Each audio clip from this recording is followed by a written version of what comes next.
it's self-explanatory. I can't even debate it. It's so bad. What you want to hear, the New York song when the Yankees win? Sure. Which one is that? Sure. You mean New York, New York? Yeah, New York, New York. That's what you want to hear? Sure. If they play that all the way around. Yeah, all around the world they should play that. Hey, did Mike McCarthy's decision to go for it in overtime? There it is. Yeah, that means it's over. Come on. That means it's over. You know what was so bad? In Yankee Stadium, they used to play the Sinatra version when they won and the Liza Minnelli version when they lost. He wants to see the confetti come down. Minnelli. That's right. Oh, yeah. Now I'm in the mood. Legendary. That's right. Yeah, come on. It sounds better. Yeah. Some things sound better than other things. They played this in our championship, in our divisional round when we beat How'd Jacksonville. that feel? That was cool. I mean, I was waiting for him to play Tupac or something. It's all good. Hey, we're presented by Progressive Insurance. Did Mike McCarthy's decision to go for it in overtime cost the Cowboys second place in the NFC East? Mm-hmm. And did the Packers just save their season, KJM? Good news. Your chance to win $2,500 coming up in just 15 minutes with Keyshawn, J. Will, and Max.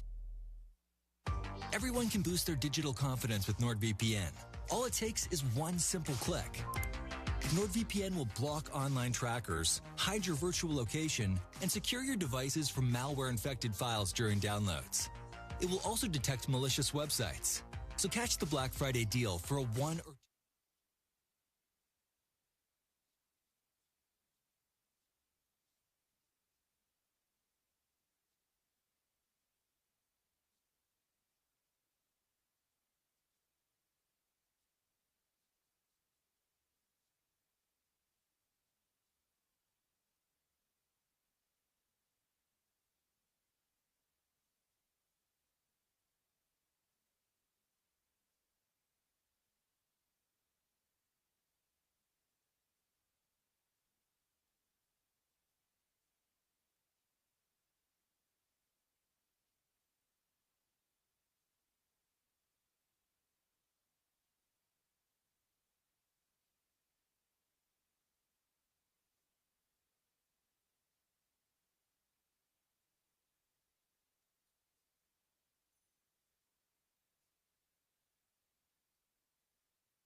You can hear the Paul Feinbaum Show weekdays 2 to 4 here on the Zone. Presented by Polaris Fund Center. Paul Feinbaum is SEC Country, and Aggie Land is SEC Country too. Join Paul weekdays 2 to 4 here on the Zone. Polaris Fund Center, where you can get a $500 rebate on any 450 or 570 Model A TV, or $2,000 cash back on a Polaris XP1000. Polaris Fund Center, where they sell and service fun, not tractors. The voice of the SEC, and you can hear Paul Feinbaum weekdays from 2 to 4 on the Zone. Texas Document Solutions.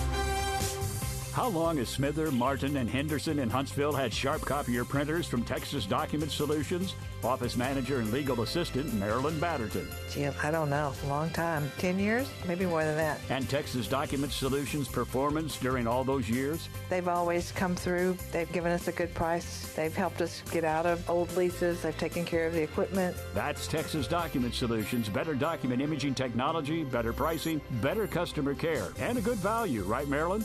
Yeah, it's definitely a good value. Texas Document Solutions. What's not to like?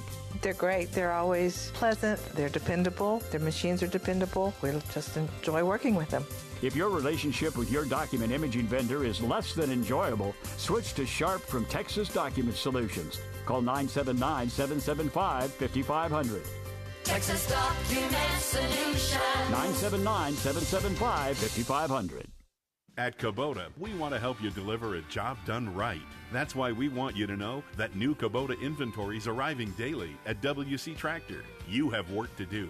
We have the reliable, durable, and versatile Kubota lineup to help you do it. Visit WC Tractor today for all your Kubota equipment needs. WC Tractor, now with 6 convenient locations to serve you. Find us at WCTractor.com or call us at 1-888-887-2286.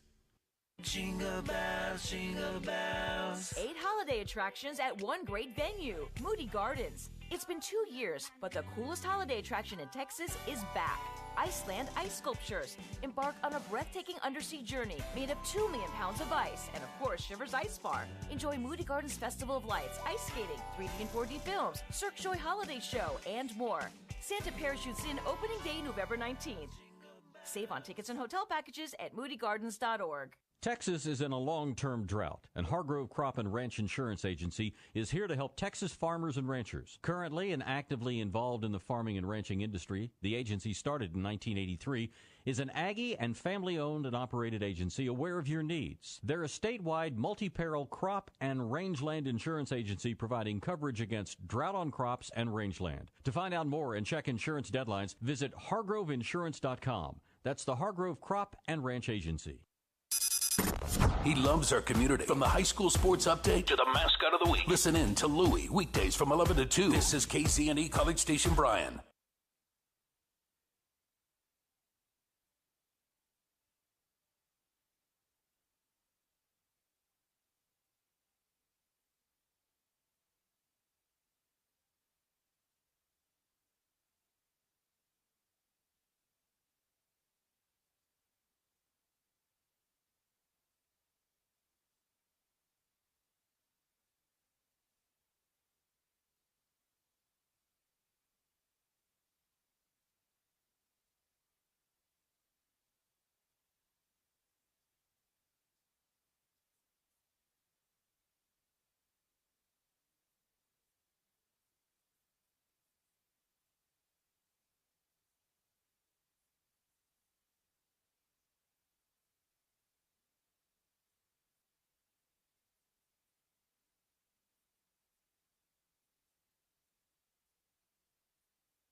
From WTAW, I'm Chelsea Reber with a news update on The Zone.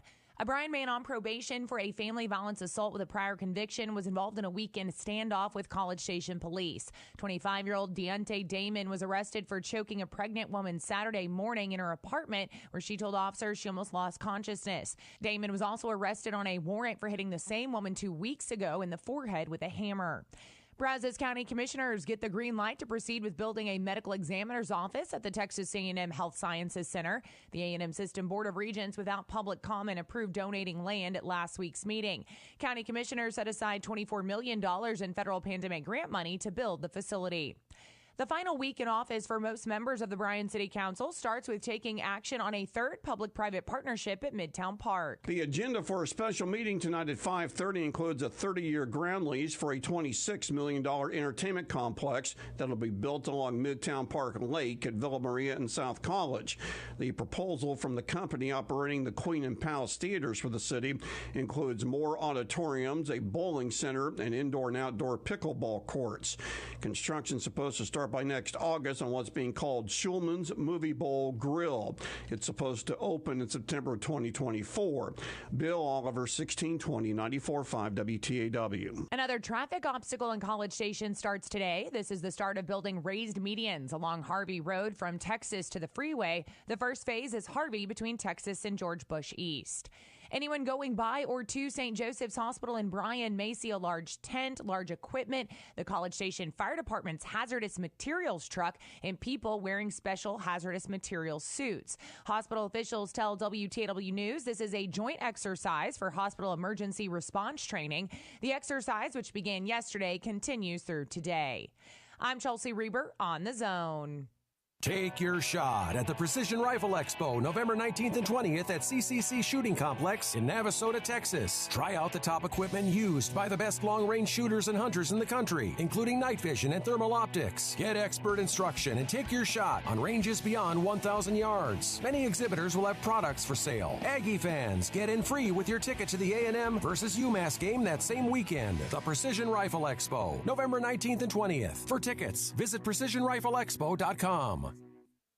A moment now for Factory Builder Stores celebrating their new location in College Station, located at 11907 Wilburn Road, right next to the Ashley Furniture Outlet.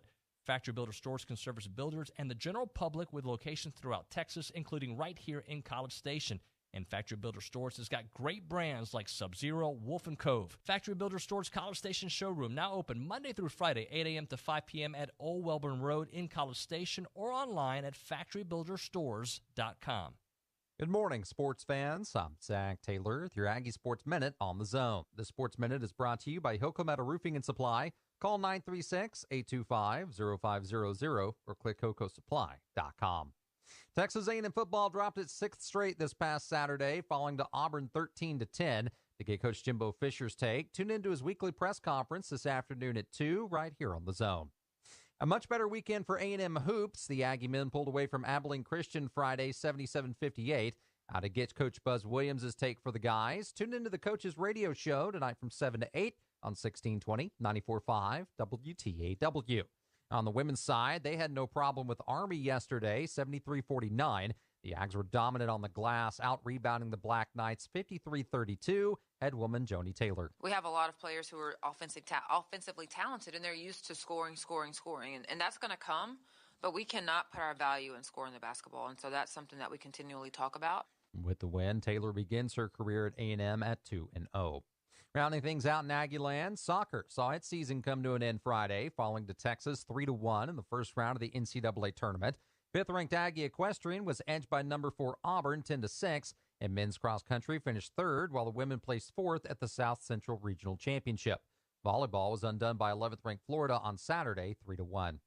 And that's been your Aggie Sports Minute, brought to you by Hilco Metal Roofing and Supply. On the Zone, I'm Zach Taylor. Call it group therapy, if you will. It's the Zone Call-In Show, and it's brought to you by TexAgs. 30 minutes after every A&M home football game. You can join me, I'm Louie, hi, hello, and Dusty. We'll take your calls. What just happened? Game day on the Zone all Saturday long is brought to you by T-Mobile, Big Shots Golf, Aggieland, David's Jewelry and Coin Exchange, Malik Heating and Air, and Gage Gandy Bail Bonds. Spend your game day Saturday on the Zone. If I'm going to do this, I'll need my news team at my side. News team, assemble!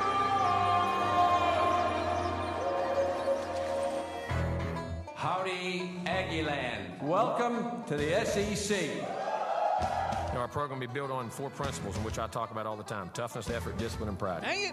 I'm going to have to buy that boy cream cone. Now I'm distracted on my point. What were you talking about? It's bullcrap. All I care about is winning. Show me the dang baby. You do it till they do it right, and then you do it till they can't do it wrong. Go get him! Why are you dancing around? Eat him like he's a steak.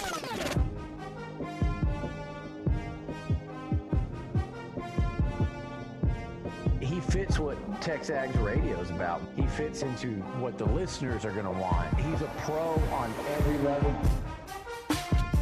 It's Nuño and the crew on TexAgs Radio. Right here on Sports Radio 1150 AM and 93.7 FM. The Zone. Hey, records on my demo. Did y'all boys not get the memo? All right, so we've reached the point in our Aggie life, at least I have, that everything is about the Aggies when I go anywhere, even outside of College Station. Very popular social topic, apparently, for people. While I do it with you all, my Aggie friends here on TexAgs Radio, presented by David Gardner's Jewelers, in the Rollo Insurance Studio, it is the Go Hour, presented by the Warehouse at CC Creations. OB's with us. So, OB, we do this. 15 hours a week is like the bare minimum of Aggie football talk we do, because there's extra shows, Gambling Geezers. There's other things we do that you do, I do. I do Luchador. Up to the second college football. So between 15, 20 hours a week, we are talking Aggie football. In our normal lives, we probably talk about it a lot. But there are times in my day that I don't want to talk about it, especially after losses. I do what I got to do to make sure that I'm ready to go for the show, and I'm aware, and I'm ready to ask the right questions, even if you don't believe it.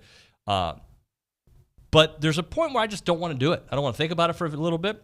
So yesterday, as you know, I didn't even get to say goodbye to you. I got to the airport, rushed to find my wife. Actually, I rushed to Starbucks then to my wife, who picked me up to go see my parents in Houston. I hadn't seen them in 6 weeks. Hi, David. What happened to the Aggies again? That's a conversation I've had a lot. Mom, I really don't want to talk about it. Hi, but what is happening? Is it the coach? Is it the players? Mom, it's all. And she does it with a lot of love. Then my brother gets there. Dude, we suck. Yeah. He goes, what's the deal? Like, we're going to lose everybody? Are we going to lose everybody? Nah, I don't think we're going to lose everybody. We're going to fire everybody? I don't know if we're going to fire everybody. All right. And then we go to my mother-in-law's house. My brother-in-law's an Aggie. Dude, I didn't watch, but we lost again, right? I was like, yeah. He goes, yeah, I figured we would. That is where we are right now in this Aggie football season. But I say this to you before giving you even a word yet, OB. Just 6 months ago, whatever time it was, I was also very popular at parties and social events. Dude, Jimbo went scorched earth on Nick, bro. Even ladies were talking like that. After the number one recruiting class, Christmas break, dude, number one class, we're going to kill it. We're going to win national championships. Still the same talking point about the Aggies, just different parts of it. That's where we are, OB. That's where we are. We are in the abyss of college football right now. That loss was, I don't know if I can remember covering, because I wasn't there at Louisiana Lafayette when they lost that game. I don't remember covering a game where I thought A&M was more lackluster. Like, I was there at 77-0, but that was an Oklahoma team that was a national championship contender. I was there 59-0, and that was a number one Alabama. The only game I can think of off the top of my head that left me as, just feeling as I don't want to use the word disgusted, but that's what's coming to mind right now, was, and everybody remember the Todd Blythe game, Iowa State, when you needed one more win to get bowl eligible. And this game, you needed a win to stay bowl eligible, or to have the a chance. possibility of bowl eligibility. And then we'll remember that Iowa State, of all teams, Iowa State, a team that would never will never beat A&M in a recruiting battle, or at least to that point, you would have thought. Right. And they went out and just destroyed the Aggies at Kyle Field. So I guess because it was at Kyle Field, maybe that was worse. But the fact is, that's not a good Auburn football team. But they were bad. They were worse than South Carolina. I thought South Carolina was bad. And South Carolina is bad. And that, both of those losses are, and you add in Appy State, and those three losses, those are the biggest indictment of the coaching staff this year, is that you couldn't find a way to win those games. And it's what's frustrating is, A&M kind of gave away those wins. We know the way they started against South Carolina. The way they finished, not making plays that were there against Appalachian State. And in this game, for whatever reason, one, because of injury, your best offensive player is gone. And then number two, because of sleeves, we think your second best receiver is out. And this offense has enough trouble scoring anyway. But when you start losing players that are major contributors. But that said, A-Chain, Moose, anybody else is a skill position, can't block for the quarterback to be protected. So it was just a complete and total meltdown from the offensive side. Here's the part that really... Against a bad defensive team, by the way. Bad defensive team that had given up 39, at least 39. In 4 straight games. 4 straight games. I don't even remember when they had 39 yards of offense, at what point they got there. Here's a part that really bugs me. And that bug's not the right word. Concerns. Yeah, Torments. Everything. Torments. Our savior, and we put a lot on this young freshman, Connor Wigman, looked a little pedestrian in this game, and I don't put that all on him. I don't put any of it on him. Yeah, I don't. You're right. I don't think they put him in a position early on to succeed. Like, they didn't put him in many rollouts. They didn't do quick plat. I know I asked Jimbo. People say we don't ask questions. I asked about up-tempo. He said they were going up-tempo all game. They just didn't get first downs to be able to keep it going. But I feel like it doesn't matter who you like. That's why there were some apologies towards Zach and Haynes and Max and Connor. This offense is prehistoric. It's your great iPhone analogy. Tell everybody that Well, one. my iPhone analogy is you got a guy that is, hey, I've got an iPhone 1, and you're saying, yeah, it doesn't work the way it used to. Yeah, it does. There's nothing wrong with my phone. It's always worked. 10 years ago, it worked perfectly. I got every call ever sent to me. It was perfect. You see, yeah, but things have changed. No, it doesn't. Well, you're having trouble getting stuff. I know. It's the caller's fault. It's not the iPhone. It can't be the iPhone. It worked 10 years ago. It worked great. It's got to be the caller's fault. We should get a friend of mine, Ron Higgins, on. He works, he's been covering LSU for years and works over there, so maybe next week. And he was a guy that was always so frustrated in all of his reports about Les Miles' offense and how Les Miles refused to change.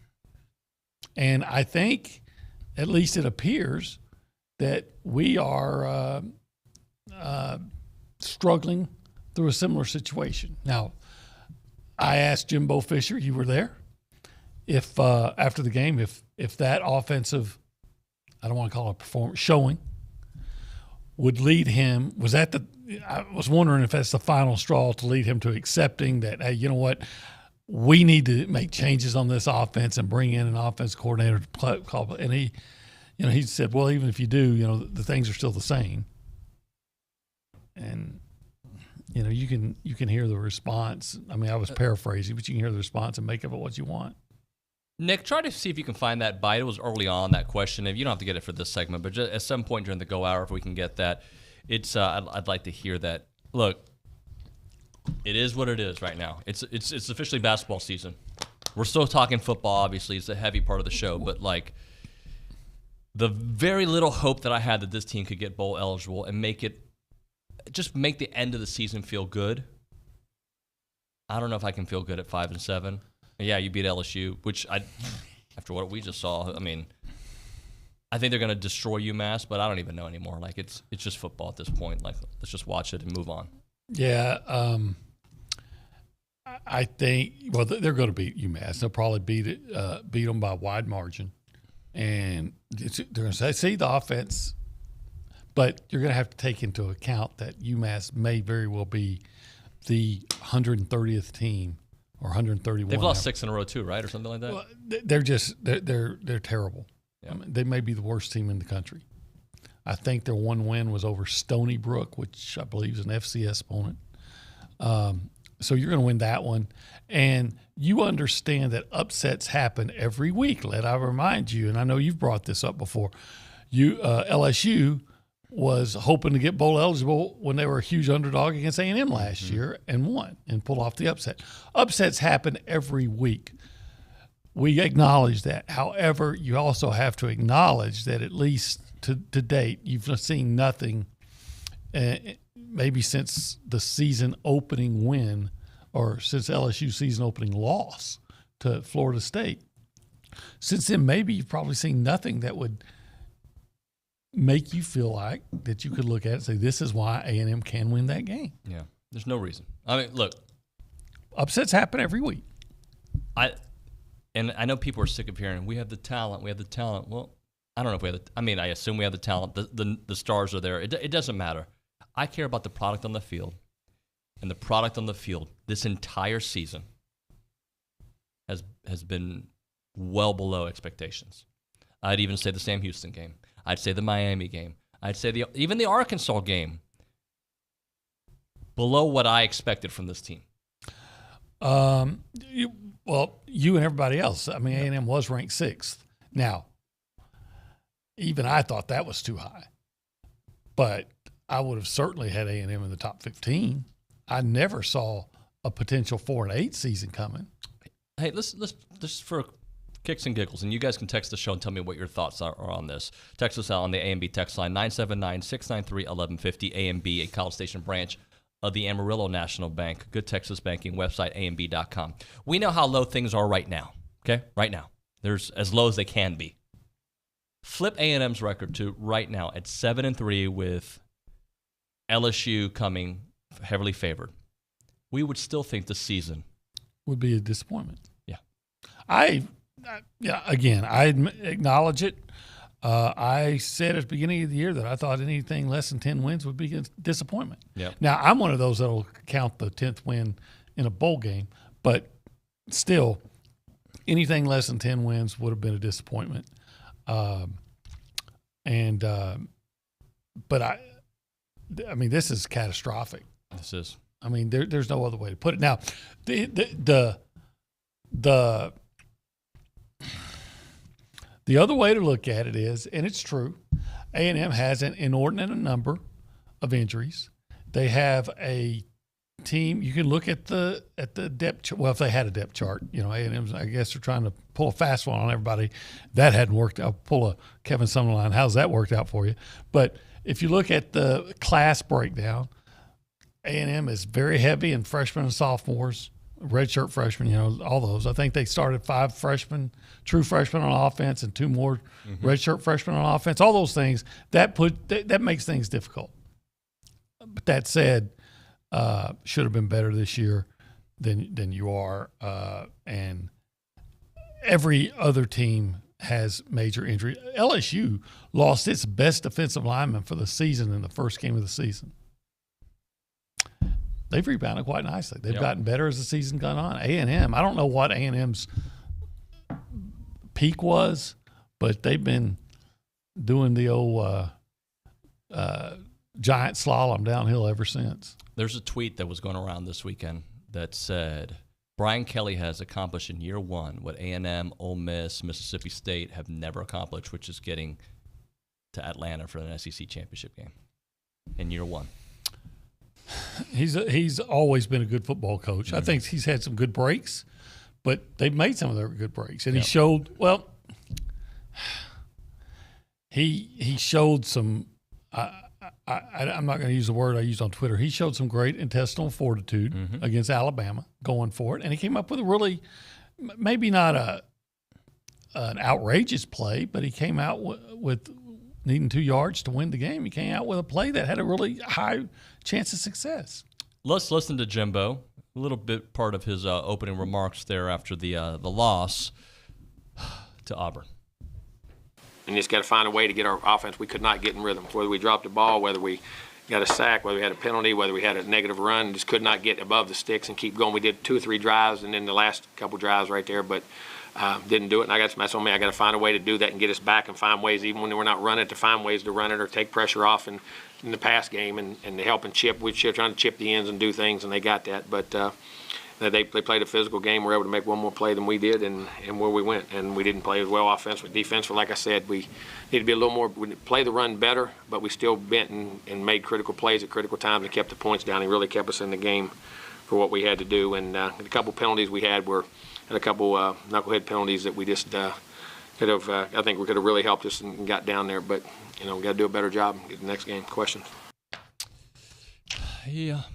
I want to say this. The defense did do a better job against the run in the second half, but they still gave up 270 yards rushing. And as far as keeping you in the game, they were in the game, but because they didn't give up a lot of points. But let's also be looking at things honestly. Auburn in the second half missed a field goal. It was a long one, but they missed it. They missed a gimme touchdown. They had a guy wide open on the wheel route. Yeah. Would have been a 76-yard touchdown. Ashford, who had it was pretty much the same play they scored their touchdown on, and Ashford just missed him. He's that good. No.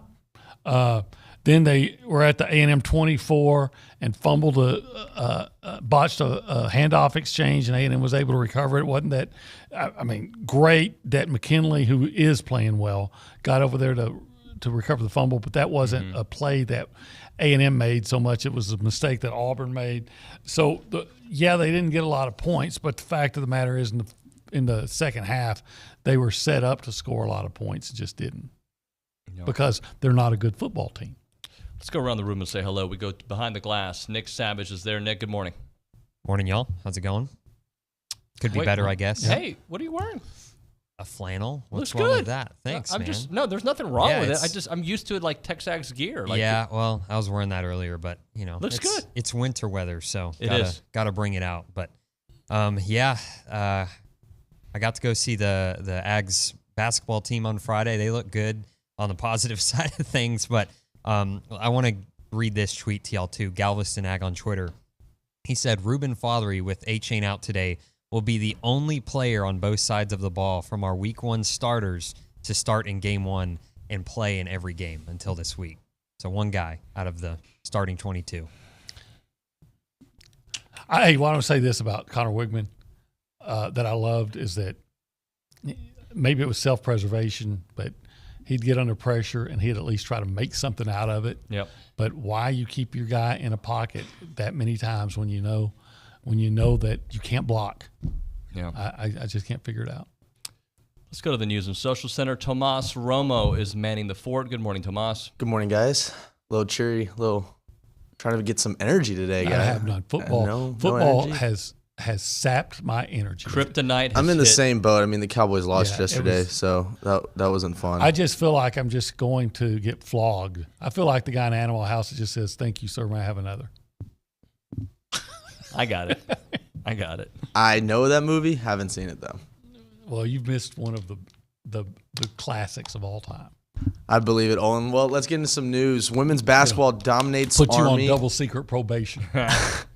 Women's basketball dominates Army 73-49. Texas A&M dominated points off turnovers. Second chance points has improved to 2-0 on the season. The Aggies defense recorded 11 steals against Army. The Maroon and White ruled the glass, owning a 53-32 edge in rebounds, including 28-8 on the offensive end. Thank you for that. What else we got? I got some text message for you guys. Madden in Houston asked, if there are coaching changes going to be happening in the offseason, how does Jimbo even convince coaches to want to come to Texas A&M? I'm not worried about that. I'm not worried about that. How about with the money you're going to pay them? And the opportunity and the facilities. Yeah, I mean that's coaches get fired every year. That's the least. That's the absolute least of your worries. Brian Harston was able to get people, right? Like, it happens. Lane Kiffin lost his – they were winning, but I'm just saying, like, there's issues everywhere. Yes, that is the absolute least of your concerns. Yeah. The concern is keeping your people and adding people. That's the concern. Yeah. So what do you want to do, whoever that was? Do you want to keep coaches that are underperforming because you're afraid other coaches won't want to come here? So, okay, I'm afraid I won't get a new spouse, so I'm going to stay with the abusive one. That happens. That actually does happen. Unfortunately, right? Tomas, we'll get to some more text messages here in a minute. All right, when we come back here on TexAgs Radio, OB, let's go to the turning point when the game started. We'll get into that when we return, but right now we're talking about the Association of Former Students. Check them out, guys. Check out IamTheY.com. That's the website I've been telling you about to watch. Look, right now, Aggie football has got us all in our feelings, right? Imagine being like just finding one little Aggie thing to be excited about. Well, how about Aggie stories? Because if you go to IamTheY.com, that's what you're going to find. You're going to find stories through the Aggie lens. People who have persevered, people who have gone through some awesome times, some difficult times, and how they've made it on the other end. And it's a great place you can go see what the Association of Former Students mission is all about because you are their why. You can upload your story there as well on IamTheY.com. But the beauty is you get to feel the Aggie spirit when tough times, good times, all that. It's all on there. You can upload your story, family story. It's such a good place to go and feel that Aggie vibe out there. I encourage you to check it out. IamTheY.com is the website. IamTheY.com, the Association of Former Students. I'm Chelsea Reber with your community calendar on the Zone. The Brazos Valley Museum of Natural History announces the opening of its exhibit, Dog Tales, the Human Canine Connection. Join them for a free opening event on Friday at 6:30. Join the Arts Council for an adult art class this Saturday. Visit acbv.org for more information. Do you need help with a Thanksgiving meal? Receive a hot meal from Thanksgiving in the Brazos Valley this year. Register by November 21st at uwbv.org/holiday. An after-action review by Nicholas Moran, military vehicle expert and historian for Wargaming America, is Saturday, December 3rd at 2:30 p.m. at the Museum of the American GI. Visit AmericanGIMuseum.org for more information. 30 minutes after the clock hits 0 at Kyle Field this Saturday, let's talk about it. Join Dusty and Louie for the Zone Call-In Show, brought to you by TexAgs. That's your community calendar. I'm Chelsea Reber on the Zone. Start your sports day with Keyshawn, J. Will, and Max, powered by WC Tractor. Weekday mornings from 5 to 8 on 1150 AM and 93.7 FM. Or just tell your smart speaker to play Zone 1150. WC Tractor is your local award-winning Kubota and New Holland dealer. Call them with your questions at 1-888-8-TRACTOR. That's 1-888-8-TRACTOR. Or check them out online at WCTractor.com. Rise and shine. Weekday mornings from 5 to 8 with Keyshawn, J. Will, and Max from ESPN Radio. Powered by WC Tractor. Here on The Zone. This Christmas, love beyond. The Salvation Army, in partnership with Bryan Broadcasting, presents Angel Tree. Show love to a local child in need by adopting an angel from the Angel Tree inside Blue Baker Restaurants, the Post Oak Mall Food Court, or online at salvationarmybcs.org. Select your angel, shop for their gifts, and return them by Monday, December 12th. Join us to show families in need that love exists beyond hardships. For information or to volunteer, visit salvationarmybcs.org. WPI needs a service technician to diagnose and repair heavy equipment for their Bryan location. This full-time position comes with a company vehicle, insurance, 401k, paid holidays, paid vacation, and competitive pay if you or someone you know is hardworking, dependable, and looking for full-time employment in the construction equipment repair industry. Apply in person with Jesse James at WPI in Bryan, Highway 21 East at Marino Road. WPI, an equal opportunity employer. Hey, it's Keyshawn Johnson from Keyshawn, J. Will, and Max. They told us we can give away anything we choose. So, we're giving away cash. You want to talk about money? We're giving away $10,000 a day. And all you have to do is listen to us for a chance to win. You can win $2,500 an hour every hour, weekday mornings 5 to 8 here on The Zone with Keyshawn, J. Will, and Max, powered by WC Tractor.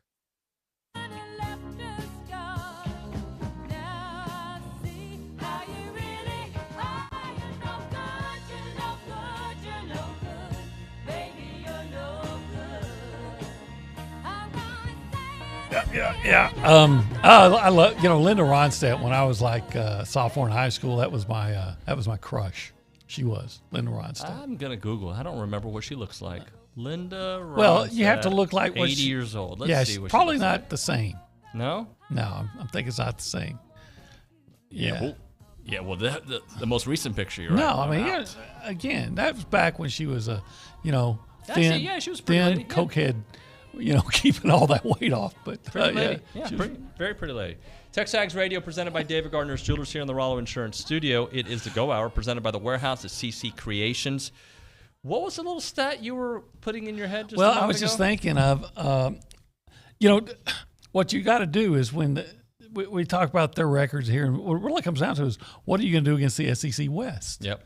And now we start thinking about it, and A&M has, in the last 2 years, is, I believe, we would say 3-8 against the SEC West. It's 3-8 or 3-9? Well, they still got to play LSU this year. Okay.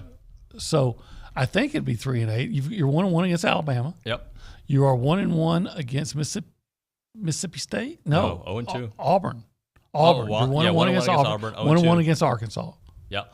0-2 against Mississippi State. Yep. 0-2 against Ole Miss, and right now 0-1 against LSU. Yeah. Yeah, that's again. It's what are you going to do against the SEC West that really matters the most. So I'm here to just throw this out there.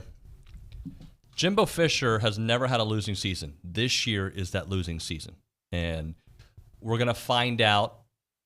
And you reminded me, Brian Kelly, a couple times. He went 4-8 one year. I think he had a 6-win season one year. He's now everybody loves him again, and he deserves the credit he's getting. By the way, I'm not saying he doesn't, but this is Jimbo's first year to have a losing record.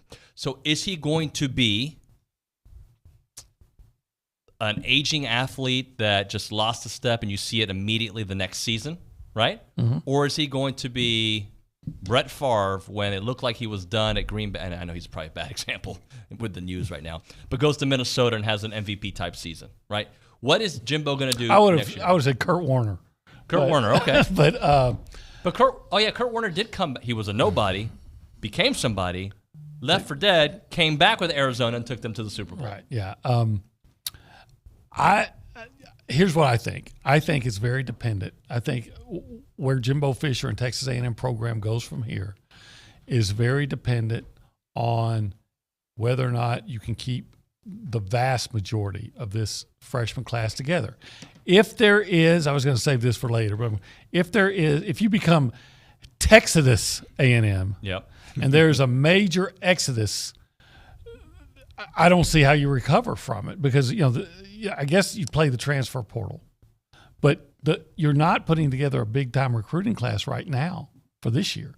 And so you've got to base all your hope for the future, and there's a lot of hope for the future if you keep the vast majority of this 2022 recruiting class together. If you can do that, you can bounce back fast in a big way, provided you make a couple of changes in your offense. I stand corrected. Jimbo did have a losing season his last season at Florida State. He went 5-7. This will be not no matter what, more than likely will be his worst season.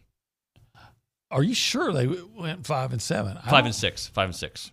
They won 11 games according to. But he didn't get the loss in the last one, right? Didn't they lose their bowl game? I thought, and see, they're not giving him credit, and I understand that they're not giving him credit for the ULM game. Did he not?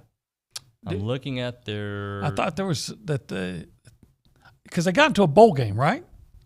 With 5 wins? Well, I guess I don't. I thought the big deal was that there was.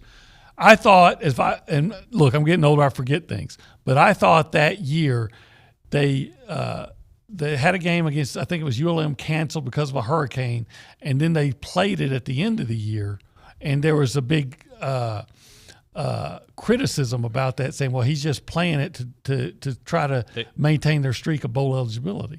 Did that not happen? According to this, Florida State won their bowl game, but he was not with them. Right. 42-13 over Southern Miss. So how they get into a bowl game? Yeah, I don't know. Maybe I shouldn't have spoken about his losing records. But that being said, if it doesn't matter. He is, for the most part, been an excellent coach record-wise throughout his career. I mean, I'll go through it for everybody. 10 wins, 9 wins, 12 wins, 14 wins, 13 wins, 10 wins, 10 wins, 5 wins in 2017, according to sportsreference.com. Then 9 wins, 8 wins, 9 wins, 8 wins. This year, 3 wins. Yeah. Let's go to the that question that you asked. And we don't have the question in this part because the sound was really low there. How did you phrase it?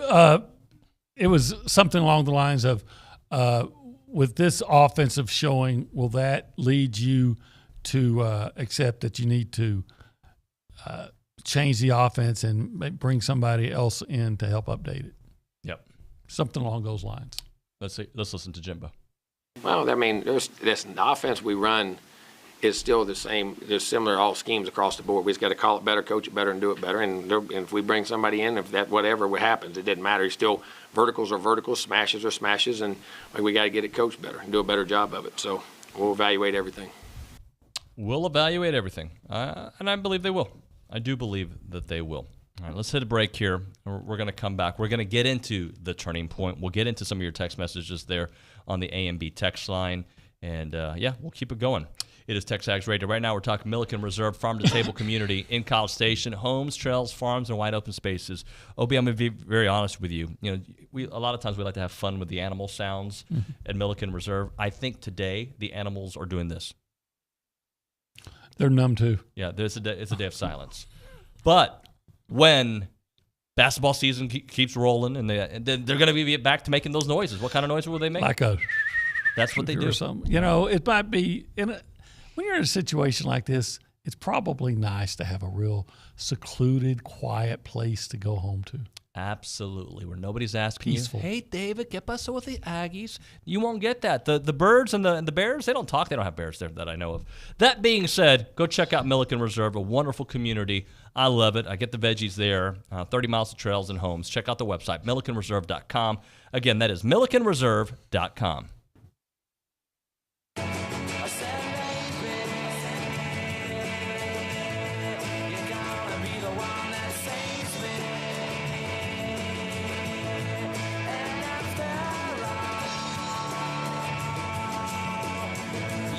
TexAgs Radio on the Zone. Come experience the warehouse at CC Creations, the world's greatest Aggie shopping experience. With 28,750 square feet, the warehouse at CC Creations is the Guinness World Records title holder for the largest collegiate merchandise store in the world. We are your one-stop shop for your entire family to stock up on Aggie apparel and gifts. Shop in-store 7 days a week or online at thewarehouse@cc.com. Keep the tradition. Shop the warehouse, located at 114 Holloman, just 1 mile south of Kyle Field. Due to the Texas heat, humidity, not to mention the multiple hail and windstorms, most roofs don't last their full lifetime. But since 2006, AmeriStarRoofing.com has been helping Texans protect their homes from age and storm-related damages, and they have multiple adjusters on staff working directly with your insurance company to ensure that you get the coverage you need to make your home look new again. Call Ameristar Roofing now to schedule your free roof inspection, 979-446-9874. AmeriStarRoofing.com.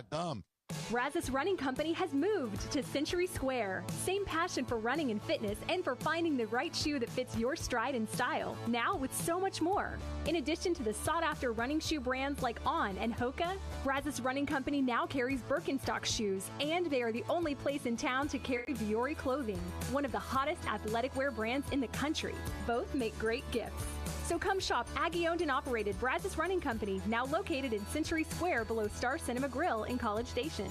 There is something special, even enchanting, about the Nutcracker Ballet. From the festive holiday party and dramatic battle scene to the deliciously fanciful land of sweets, there is no moment in the Nutcracker untouched by a hint of magic. This holiday season, join Ballet Brazos for its 11th annual production of the Nutcracker Ballet and experience the magic for yourself. Shows are Friday, December 2nd at 7 and Saturday, December 3rd at 2 p.m. and 6:30 at Rudder Auditorium. Tickets are available through the MSC box office. A moment now for Factory Builder Stores celebrating their new location in College Station, located at 11907 Welborn Road, right next to the Ashley Furniture Outlet. Factory Builder Stores can service builders and the general public with locations throughout Texas, including right here in College Station. And Factory Builder Stores has got great brands like Sub-Zero, Wolf & Cove. Factory Builder Stores College Station showroom now open Monday through Friday, 8 a.m. to 5 p.m. at Old Welborn Road in College Station or online at factorybuilderstores.com. Looking for the Zone prize rules? Would you like to apply for a job at the Zone? Or need a phone number or email for the Zone? Visit zone1150.com. Would you like to sign up for the Zone All Access newsletter? Looking for podcasts of TexAgs Radio, The Louis Bellina Show, or Chip Howard? Or would you like to see the Zone's daily schedule? Visit zone1150.com for more information, any questions, to contact us for everything and anything about the Zone. Visit zone1150.com.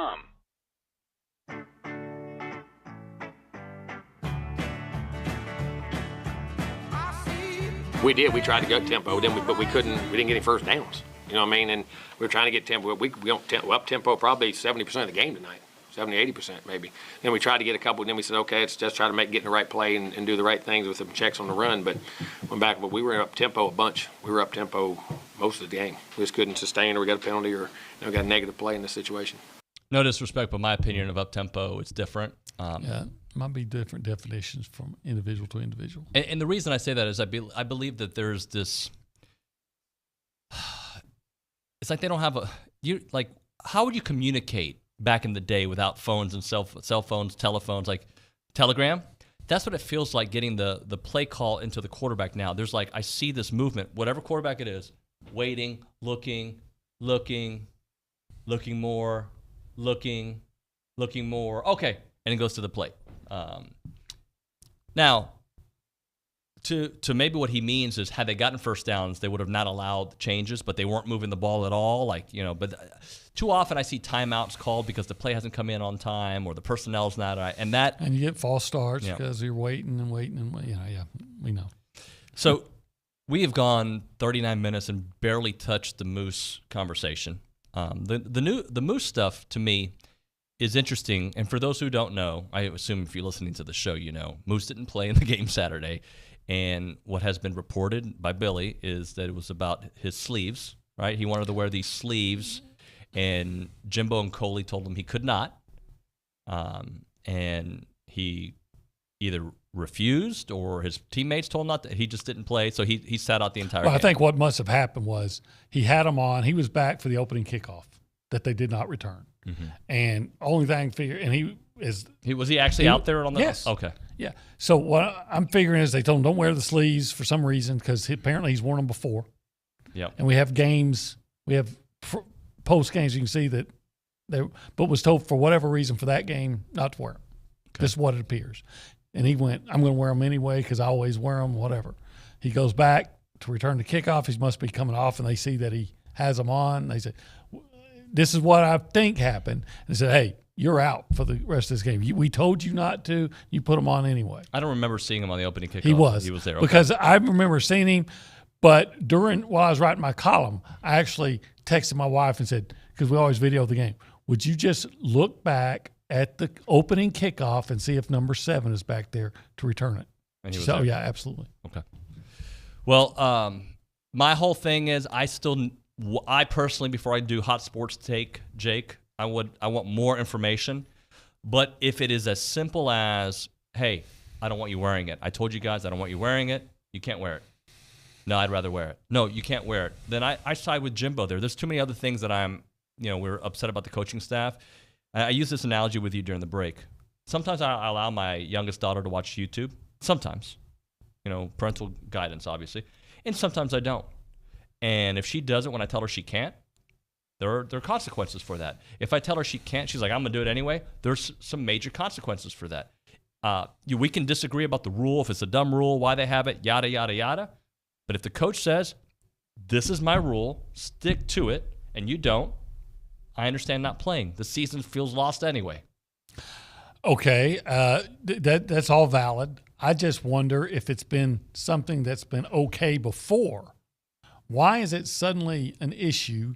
And I find it odd that I would sacrifice, I would say, the number 3 most productive player on my offense on a offense that's having trouble. Maybe number 2, maybe. Well, I'm putting Stewart and A-Chain ahead of him, and you didn't have A-Chain. Yeah. So in that case, the number 2 over the course of the season, most productive player on your offense, and I'm going to sacrifice him over sleeves that apparently through his whole career I've never had a problem with. So what you're saying is absolutely valid. I can't argue with it.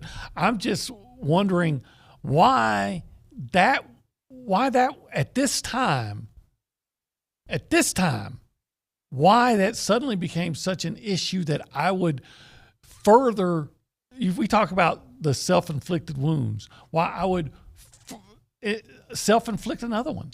Well, again, that's why I need more information before I have a real hot sports take, because I don't know how the exchange was. If the dialogue with Moose was, I'm going to do whatever I want, and you can't tell me what to do, then I'm not saying he did that, by the way. I want to make sure. I'm just saying, however that exchange went. We're all trying to guess. Right? What. And that's why I think we have to address the topic, but I don't think we need to, because we don't know. There's so much information that could come out later that will give us so that's why, and we see this in other things in sports, and I'd like for more information to come out. If it's as simple as the coach says no, he says yes, then there are consequences for that. I understand that A&M's trying to win a game and they need their second best offensive weapon. But again, today we'll ask Jimbo about it. We'll see if we get any info. I don't know. To me, and Tomas Romo liked this analogy. To me, and I don't want to sound like I'm defending him because, again, I'm like you. But to me, Tomas Romo is this batter. And the outside pitch right off the outside corner has been called a ball the whole game. And now, or actually maybe it's been a double the whole season. This one official or one ump has been calling that a ball. And now with a full count up in a big game or whatever, now it's a strike. And you're like, what changed? Well, at the end of the day, the ump is in charge, and you're out. And you're out. And Moose was out. And here's another one for Tomas. If he wears a hat at the News and Social Center, and I've told him, don't wear a hat, and maybe a couple times I've allowed it just because I haven't paid attention because my show sheet is too convoluted. Here's my show sheet, right? Like all these. Are you sure you're not going to call some plays? Hold on. A&M offense. 4th and 2. And I don't notice it, or it's just like I don't want to worry. And then pregame, I'm like, dude, we've had this or pre-show. We've had this discussion. Don't wear a hat. He's like, no, I'm wearing the hat. My hair doesn't look good today. Deal with it. No, you're not wearing the hat on my show.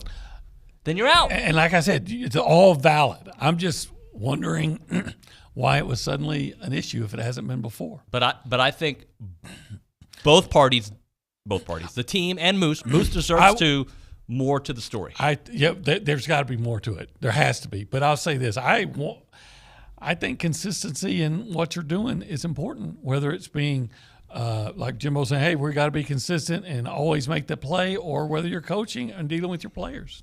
I'm going to ask you a very simple question before we hit a break, and I don't think there's a simple answer. But this is a question that I think I'm asking you, I'll ask Billy, and we should ask Jimbo. Why has this team taken a step back?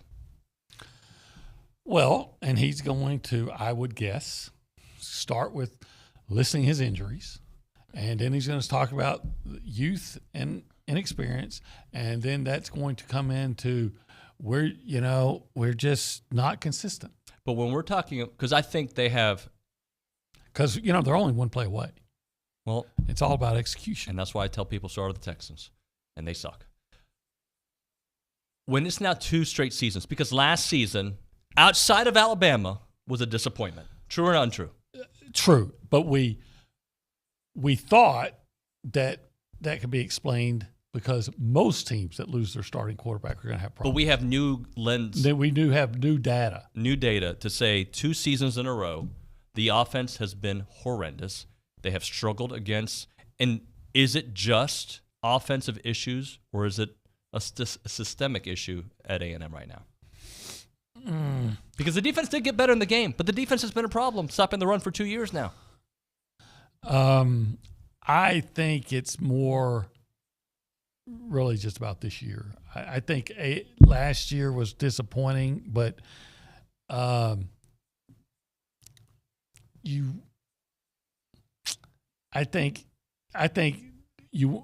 last year was disappointing. This year is an unadulterated disaster.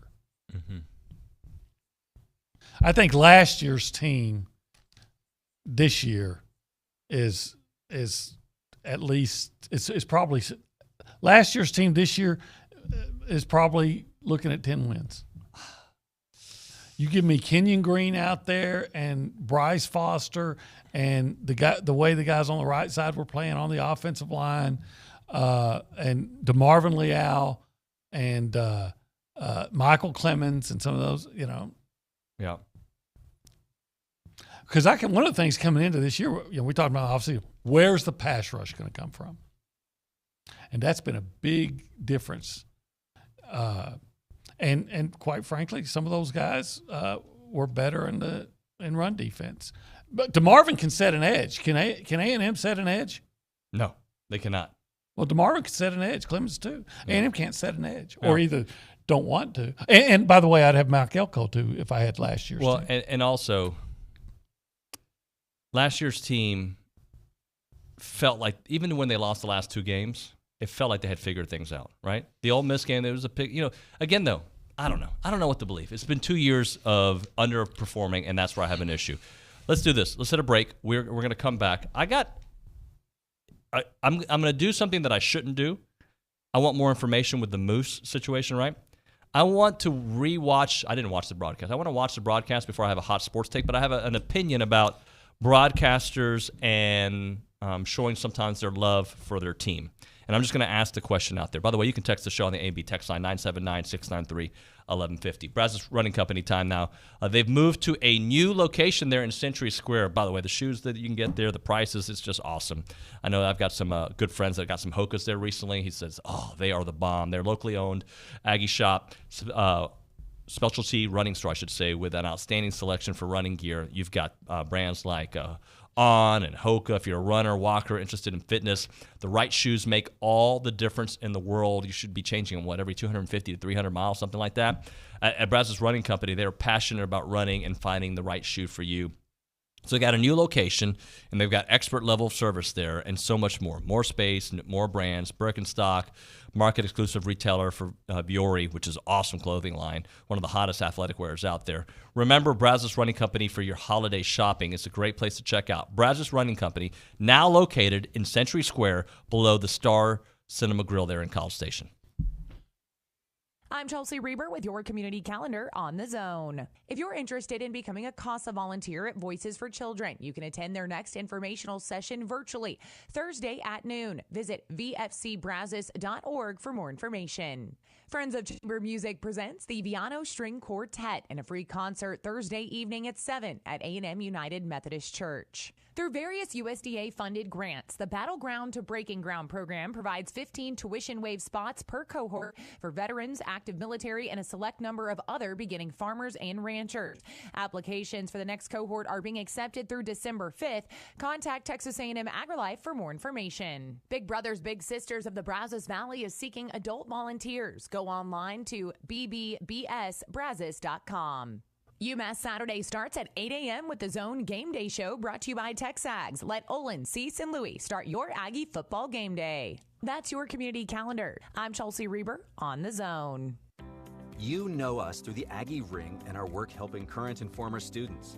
You also know that we work to uphold our traditions and help bring Aggies together around the world.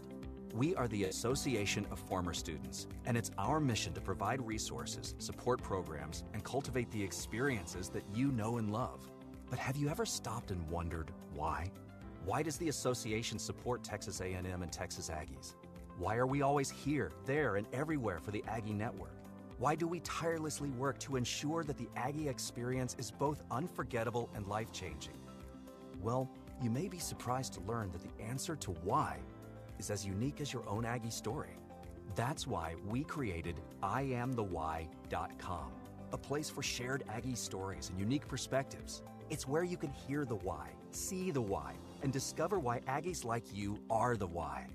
Visit IamTheWhy.com today.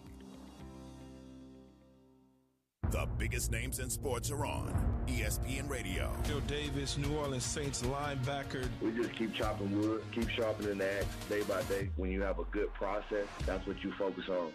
Julian Love, New York Giants defensive back. So it's been good to leave your house or whatever on Monday, and you see a lot of people on the streets just walking wearing the Giants gear. Joined now by the Honey Badger, Tyrann Mathieu, New Orleans Saints safety. I think we got enough fight in us, and obviously we got enough football left, so I believe in us, no doubt. Former Eagles safety, Pro Football Hall of Famer, Weapon X, Brian Dawkins. It wasn't that moment that makes me want to rip his head off. It's just that he was in the other jersey. That's the way it works. Curtis Martin, former running back and Pro Football Hall of Famer. I loved having Key as a teammate. He was one of those guys who you knew you could depend on, no matter what, came hell or high water.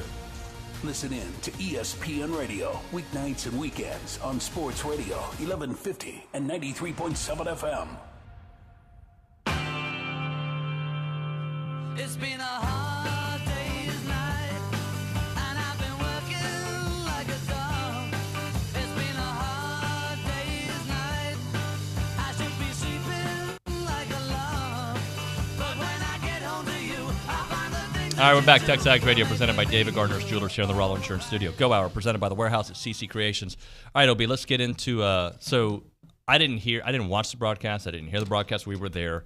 And I understand Jordan Rogers was pretty funny and the way he was talking about Jimbo's offense. And Cole Kubelik apparently showed his love for Auburn post-game and maybe a little bit during the game. I think Nick told me, yeah, you could feel how much they were pumping up Cadillac. And you have said to me privately, and I think on the show too, that you don't like when broadcasters, you can guess what school that they root for.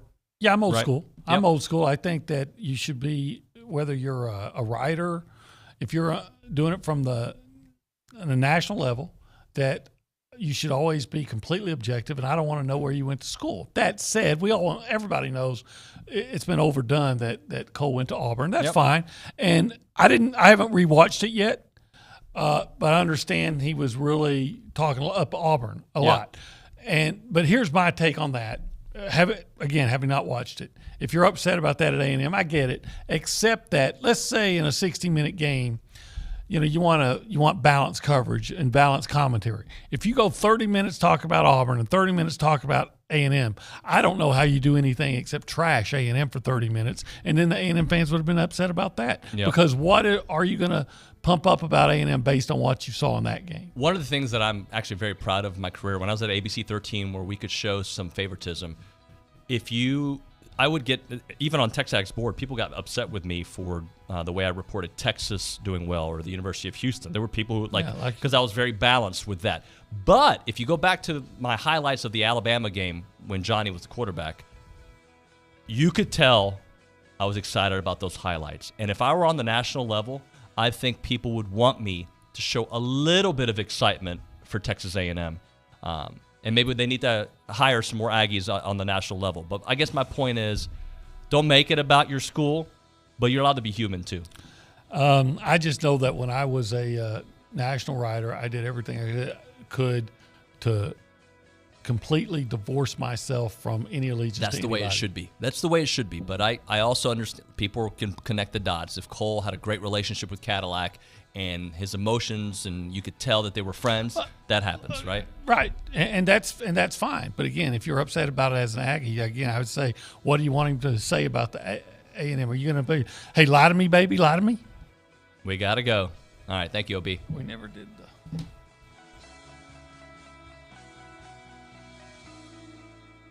Every home game Friday, the Louis Bellina Show is live from the T-Mobile on Texas Avenue in Lincoln. You can eat free pizza from Hungry Howie's, win great prizes, just spin the wheel, and register to win Aggie football tickets from T-Mobile. Every home game Friday. You can also register online at zone1150.com from Thursday, 1 o'clock p.m. to Friday, 1 o'clock p.m. It's Lunch with Louie every home game Friday.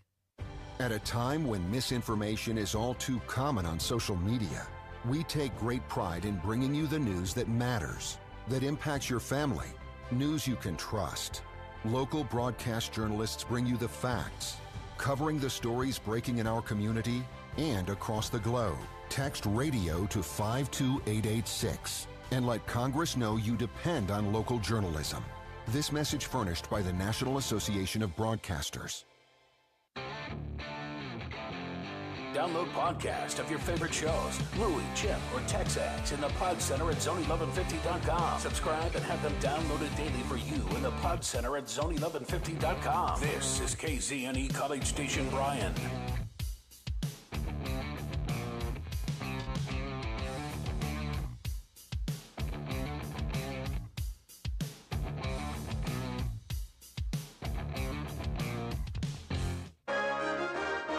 From WTAW, I'm Chelsea Reber with a news update on the Zone. A Bryan man on probation for a family violence assault with a prior conviction was involved in a weekend standoff with College Station police. 25-year-old Deontay Damon was arrested for choking a pregnant woman Saturday morning in her apartment, where she told officers she almost lost consciousness. Damon was also arrested on a warrant for hitting the same woman 2 weeks ago in the forehead with a hammer. Brazos County commissioners get the green light to proceed with building a medical examiner's office at the Texas A&M Health Sciences Center. The A&M System Board of Regents, without public comment, approved donating land at last week's meeting. County commissioners set aside $24 million in federal pandemic grant money to build the facility. The final week in office for most members of the Bryan City Council starts with taking action on a third public-private partnership at Midtown Park. The agenda for a special meeting tonight at 5:30 includes a 30-year ground lease for a $26 million entertainment complex that will be built along Midtown Park and Lake at Villa Maria and South College. The proposal from the company operating the Queen and Palace Theaters for the city includes more auditoriums, a bowling center, and indoor and outdoor pickleball courts. Construction is supposed to start by next August on what's being called Schulman's Movie Bowl Grill. It's supposed to open in September 2024. Bill Oliver, 1620 94.5 WTAW. Another traffic obstacle in College Station starts today. This is the start of building raised medians along Harvey Road from Texas to the freeway. The first phase is Harvey between Texas and George Bush East. Anyone going by or to St. Joseph's Hospital in Bryan may see a large tent, large equipment, the College Station Fire Department's hazardous materials truck, and people wearing special hazardous materials suits. Hospital officials tell WTAW News this is a joint exercise for hospital emergency response training.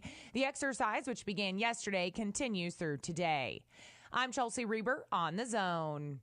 If you have a debit card, you're used to spending money. But what if your card actually ended up earning you money? That's not exactly normal, but that's what you can get at A&B. It's called Kasasa Cashback Checking. Don't mind the weird name. What you need to know is that it's a free account with cash rewards. Use your debit card for everyday purchases, and we'll pay you cash back every month. If that doesn't sound like normal banking, well, guess what? We're not a normal bank. So contact A&B today and ask for Kasasa or visit ANB.com. Equal housing lender, member FDIC. This Christmas, love beyond. The Salvation Army, in partnership with Bryan Broadcasting, presents Angel Tree. Show love to a local child in need by adopting an angel from the Angel Tree inside Blue Baker Restaurants, the Post Oak Mall Food Court, or online at salvationarmybcs.org. Select your angel, shop for their gifts, and return them by Monday, December 12th. Join us to show families in need that love exists beyond hardships. For information or to volunteer, visit salvationarmybcs.org. Good morning, sports fans. I'm Zach Taylor with your Aggie Sports Minute on the Zone. The Sports Minute is brought to you by Hilco Metal Roofing and Supply. Call 936-825-0500 or click HilcoSupply.com. Texas A&M football dropped its sixth straight this past Saturday, falling to Auburn 13-10. To get Coach Jimbo Fisher's take, tune into his weekly press conference this afternoon at 2 right here on the Zone. A much better weekend for A&M hoops. The Aggie men pulled away from Abilene Christian Friday 77-58. To get Coach Buzz Williams' take for the guys, tune into the Coach's Radio Show tonight from 7 to 8 on 1620 94.5 WTAW. On the women's side, they had no problem with Army yesterday, 73-49. The Ags were dominant on the glass, out-rebounding the Black Knights 53-32. Head woman Joni Taylor. We have a lot of players who are offensively talented, and they're used to scoring. And that's going to come, but we cannot put our value in scoring the basketball. And so that's something that we continually talk about. With the win, Taylor begins her career at A&M at 2-0. Rounding things out in Aggieland, soccer saw its season come to an end Friday, falling to Texas 3-1 in the first round of the NCAA tournament. Fifth-ranked Aggie Equestrian was edged by number 4 Auburn 10-6, and men's cross country finished third, while the women placed fourth at the South Central Regional Championship.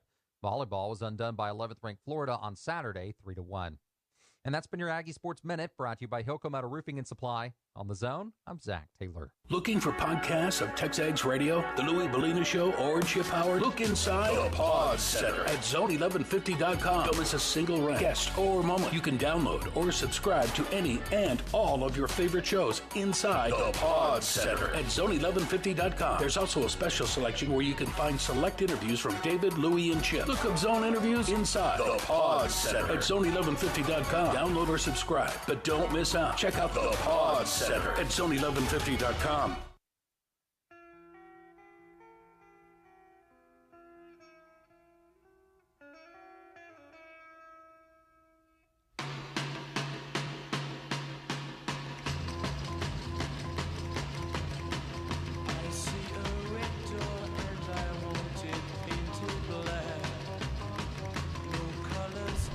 People loving the music today on the text board. Appreciate that, Roger and Rose Hill. It is TexAgs Radio. We are presented by David Gardner's Jewelers here in the Rollo Insurance Studio. I don't know why I made that noise. I don't know. We'll have Billy with us here momentarily, get his thoughts on everything going on. Yeah, there's stuff to talk about beyond football, too. We'll get into all that with Billy here over the next couple hours.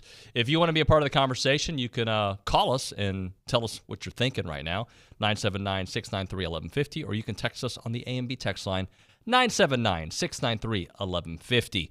Let's now do a little Around Aggieland, presented by Normandy State Bank. Normandy State Bank, rock solid banking, the website, normandystatebank.com. We go to Kay Nagley. Kay, good morning. Good morning. Are you smiling this morning, David? Do I seem like you know, I've learned about you. Mm-hmm. You are, and the word judge is not the right word, but it's the only word I can think of right now. You gauge my personality based on the first few minutes of what you see on the show. You come in either I'm happy or you're not. Like, so how did I come across today?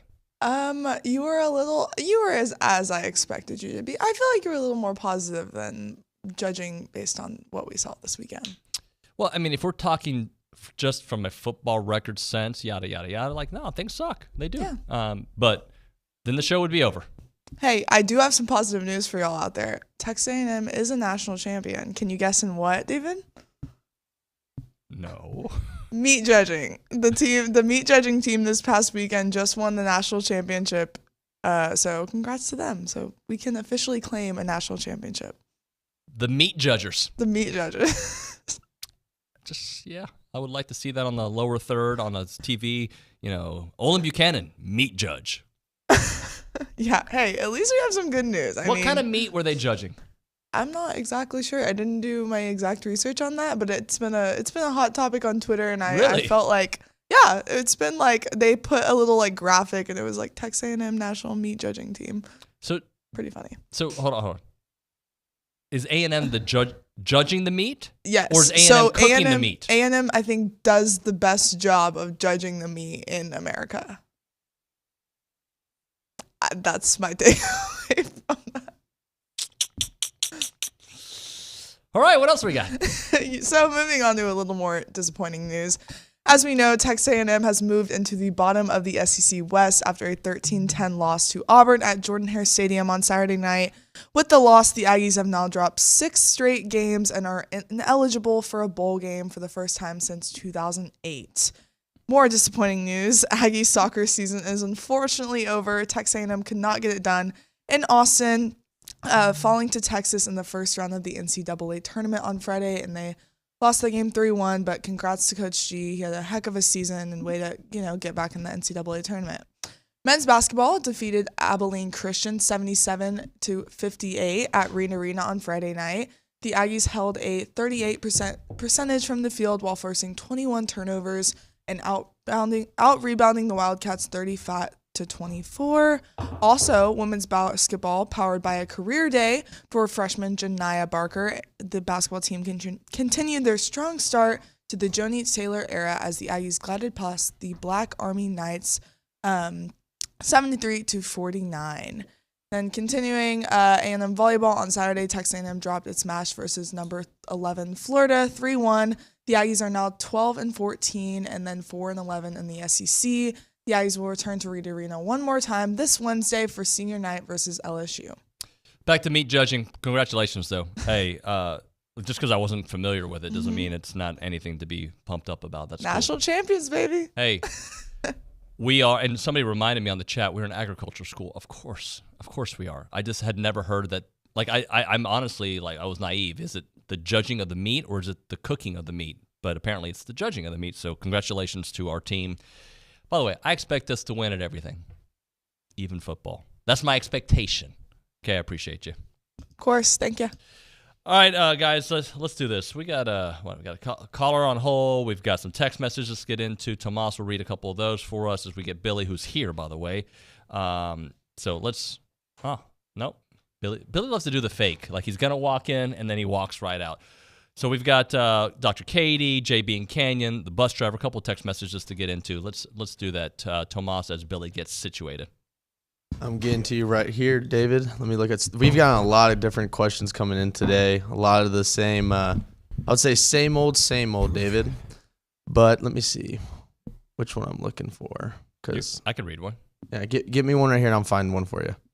Here, I got one for you. Easy, Nuño. My wife, Tamu, 2001 meat judging champion. It's an awesome feat. Heck yeah, it is. Congratulations. Look, I love it. I just wasn't familiar with it. That's it. What's up, Billy? Not much. What's up? You heard we won the meat judging contest? No, I couldn't hear anything over the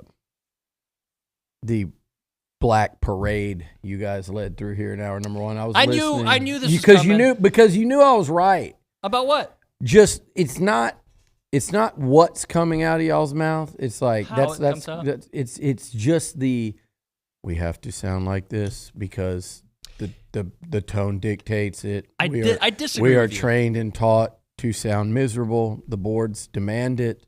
Therefore, you guys, that. I disagree. You Even guys Kate sounded. came in here. I heard her. Yeah. You guys sounded awful. Like I was like, we sounded like a team that's lost 6 in a row. You're not a team. No, we cover the team. It doesn't matter. We're doing a radio show. It's a Monday morning. We can talk about everything that you guys said in a different tone of voice. We do not have to sound like we got the ever-living shiz kicked out of us, even though it feels like it on Saturday. It's Monday. Let's go. I'm going to disagree. Your voice sounds better now already. No, but I'm going to disagree. I'm bringing it up. No, that's why I disagree. You can't disagree because I listened to it. Well, no, I disagree because I'm going to be me, and I take losses hard. Well, you need to take them a little less hard because we have listeners, and you guys almost drove me to just run. I almost veered into a ditch. And then what? You had to find a different guest for hour 1 and 2 today. Well, it is what it is, and 6 straight losses bring this kind of radio. See, your voice right now sounds perfectly normal. This is how it's I got sound. a little emotion to I it. would love that. So, hello everybody, welcome to the TexAgs. Welcome to the mortuary. I'm David Nuño, pallbearer Buchanan, and mortician Nuño. Hey guys, and then we'll kick 6 it straight to our. losses. We'll kick Yay. it to our. I'm not saying to do that. And then we'll kick it to our sidekick over there, Tomas. We'll talk in even more muted tone. Even Tomas mentioned something about it when y'all kicked it to him because he noticed it too, didn't you, Tomas? You did because you said something. I did. Tomas, what did I tell you after? Savage noticed it too. Y'all kicked it to him. The only thing that brought it up even a tick was his flannel shirt. Tomas, what did I tell you after App Happy State? flannel. Do you remember? You wanted to do fantasy football talk. What did I tell you? Oh yeah, he said we're not in a good mood. We're not happy.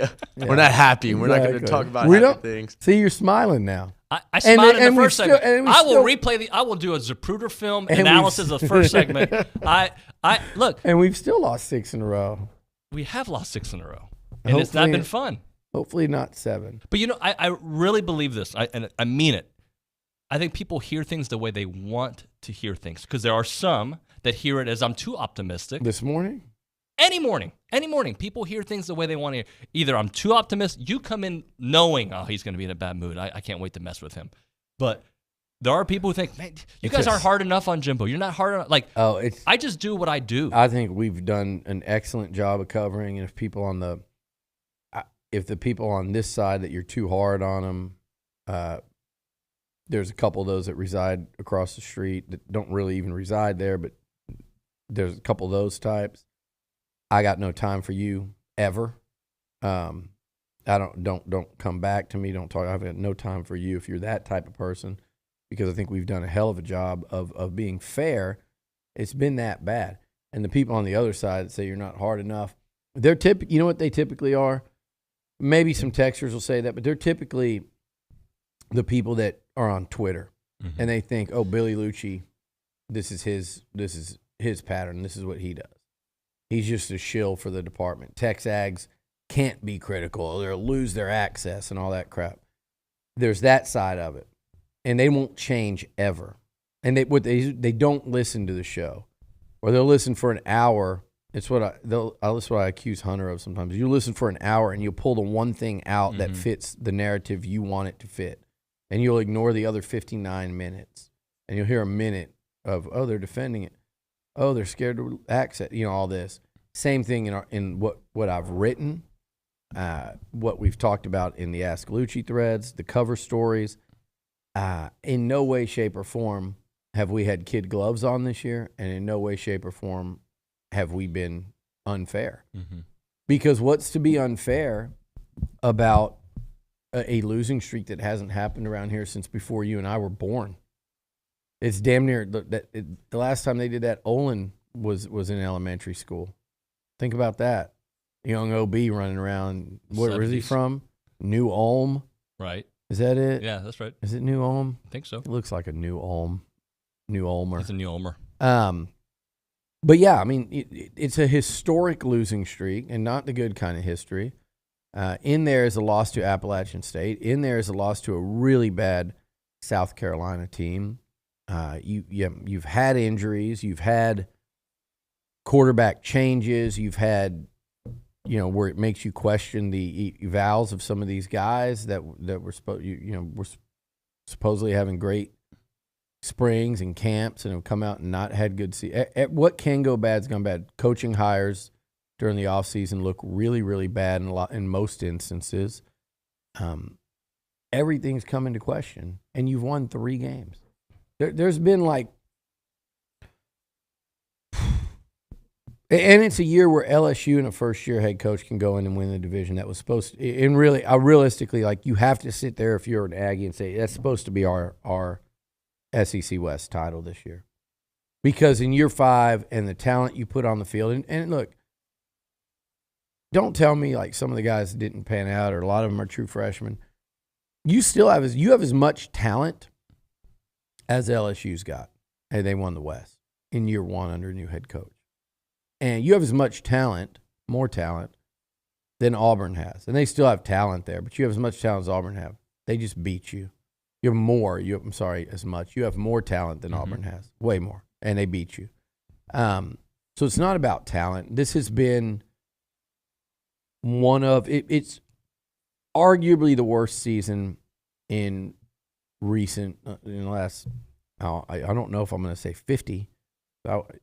The worst season in probably at least 40 years in A&M history. Worst season you've covered, for sure. For sure, but I'm going back, like, you can go back through all of RC and through Jackie. Because of where expectations were and fairly should have been, and because of what's transpired and the opportunity lost as you look around the SEC right now, and because of how incredibly bad A&M is, I heard you this morning, 7-3 would have been disappointing. I don't agree with that. If they lost to LSU, 8-4 would have been. Yeah. 9-3 and a bowl win. I'm like Olin. If they'd have got to 10, you would have been like, man, you could have had it. It would have been, but it wouldn't have been a massive setback to where you're trying to go. 7-3 with LSU still coming is what I meant, knowing that that's a exactly. Now, for you to beat LSU and gone 9-3 and won a bowl, but they're so fun. It's not even kind of makes you laugh thinking about it. But 8-4 would have been clearly a disappointing season. 9-4 even, if you couldn't get to that 10th, would have been disappointing. We're talking about 4-8, David. We're talking about Sherman's worst year, Fran's worst year, but both of their first years, not their 5th, where you're locked into a long-term contract. I guess it does feel the same from that standpoint because 4-8, and you weren't going anywhere with either of those coaches. But that was year 1. They didn't have their players. And Sherman went 4-8, lost to Arkansas State in year 1. Yeah. At first we were saying A&M's been in every game, and they have, but then they've been blown out twice in terms of the final score by Mississippi State and Florida, 2 teams that aren't that good. It's Billy Napier. You got beat by a first-year coach. You got beat by a second-year coach. You got beat by App State. You got beat by both Mississippi schools again. You got beat by an interim coach. I mean, so far this year you've been first year, second year, interim took you down. At South Carolina, Auburn, and Florida.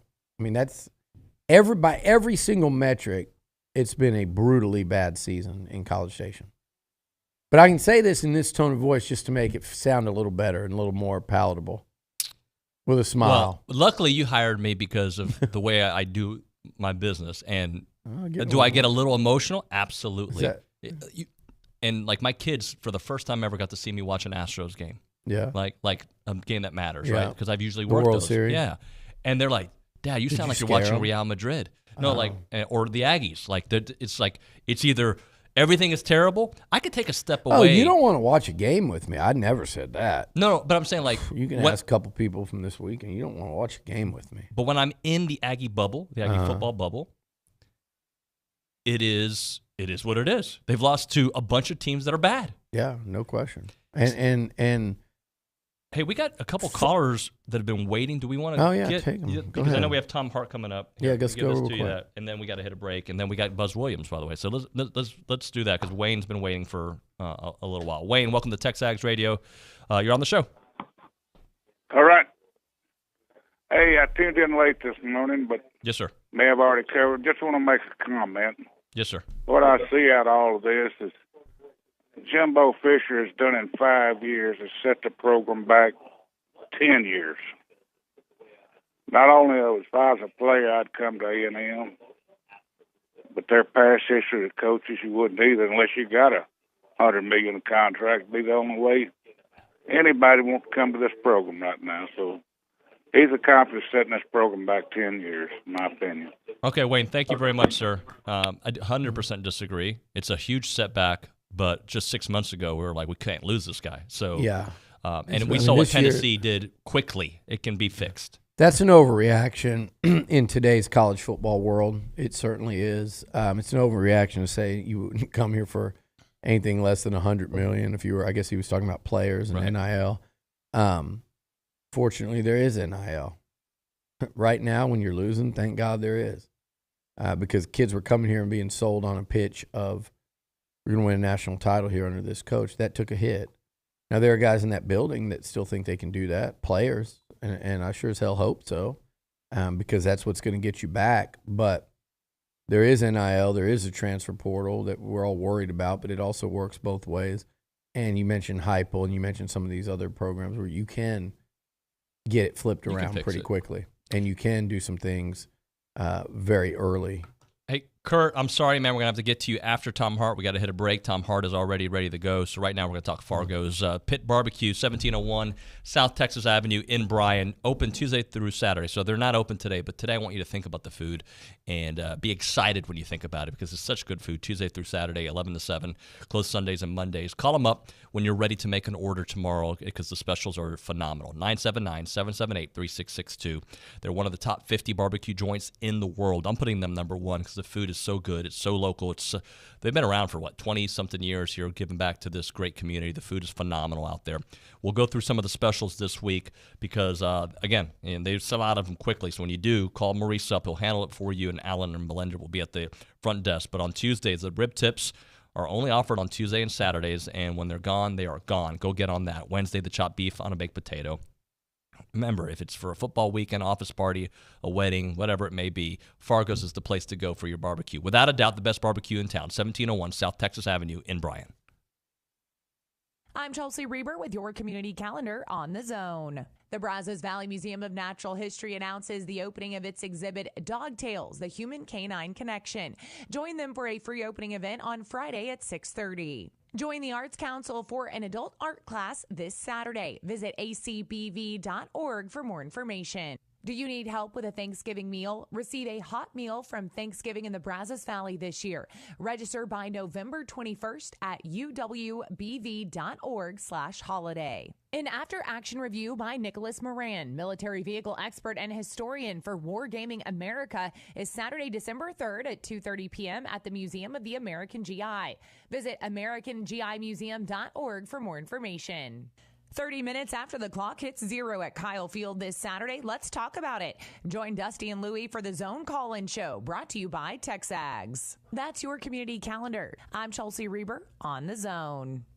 There is something special, even enchanting, about the Nutcracker Ballet. From the festive holiday party and dramatic battle scene to the deliciously fanciful land of sweets, there is no moment in the Nutcracker untouched by a hint of magic. This holiday season, join Ballet Brazos for its 11th annual production of the Nutcracker Ballet and experience the magic for yourself. Shows are Friday, December 2nd at 7 and Saturday, December 3rd at 2 p.m. and 6:30 at Rudder Auditorium. Tickets are available through the MSC box office. VeraBank is open and we are excited to serve you in College Station. Hi, this is Erica Archer, Treasury Management Officer at VeraBank, and I specialize in helping businesses run their day-to-day operations more efficiently, saving you valuable time. Our team's job is to make yours easier. So give us a call or come by and see us off of Highway 6. At VeraBank, you have a team of genuine bankers on your side, and you can bank on it. Visit verabank.com today. That's VERA bank.com. VeraBank. Member FDIC, Equal Housing Lender.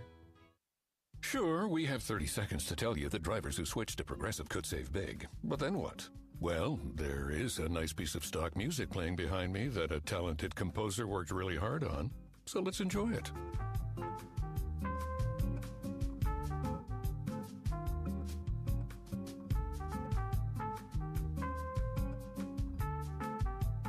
Wow, almost overshadows the saving big when you switch to Progressive part.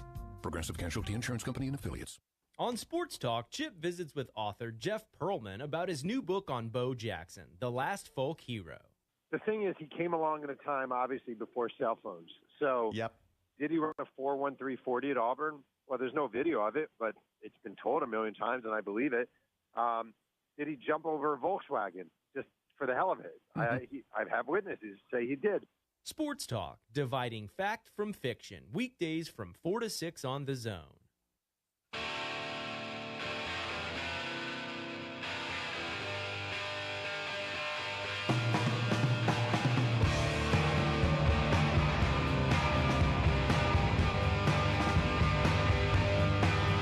You got to roll with the hard punches. That's what you got to do. That's what Oasis would say. Liam Gallagher rolls with it. He needs to roll with Noel a little bit more. TexAgs Radio presented by David Gardner's Jewelers here in the Rollo Insurance Studio. Tom, I ask you about hip-hop all the time, but did you like Oasis back in the day? Yeah, I mean, who didn't, right? We need some energy. We need some feel good. We need to, we need some positivity. Tom, it's almost as if I texted you during the break, which I didn't. So thank you. I don't know where we're going to find it, but we can look for it. What do we got on Sleevegate? Man, I'm looking forward to hearing about it today. As far as this is the extent of what I've heard here. Okay. I think it's as simple as, and you could get as complicated as what's been the rule in the past. Is there that's where I'd want to dig in, but I think it's as simple as the skill guys were told no sleeves today. Right. I think I'm not positive on this. Moose bobbled a punt against South Carolina. I think wearing sleeves. And the thing this goes into, Tom, is everyone starts going, well, Jimbo's just trying to be too much of a control freak, yada yada. But a lot of I know, and people have cited even articles, one in which Moose's dad was quoted about NFL guys, how they don't wear sleeves in the cold weather because of ball security type things. So the head coach said, you skill guys aren't wearing sleeves tonight. And even per Moose's tweet, where if I'm pulling it up, he said, wanted to clear the air and say that I was benched throughout the entirety of tonight's game due to wearing arm accessories, which I've had tons of success wearing throughout the course of my career. And then he deleted it and came back and reworded it. Mm-hmm. He didn't want to take the sleeves off. And by every account and everyone I could talk to, and it'll be interesting to hear Jimbo today, had he taken the sleeves off, he could have played. And he didn't. And players asked him to, and other coaches, obviously, and he didn't. So that's the first part of it, Tom. The second part to me was I just don't understand why it's not stay in the locker room. You do not come out. You want to come out and play, come out with your sleeves off, you can play. I felt like it was a real distraction there. I felt like you guys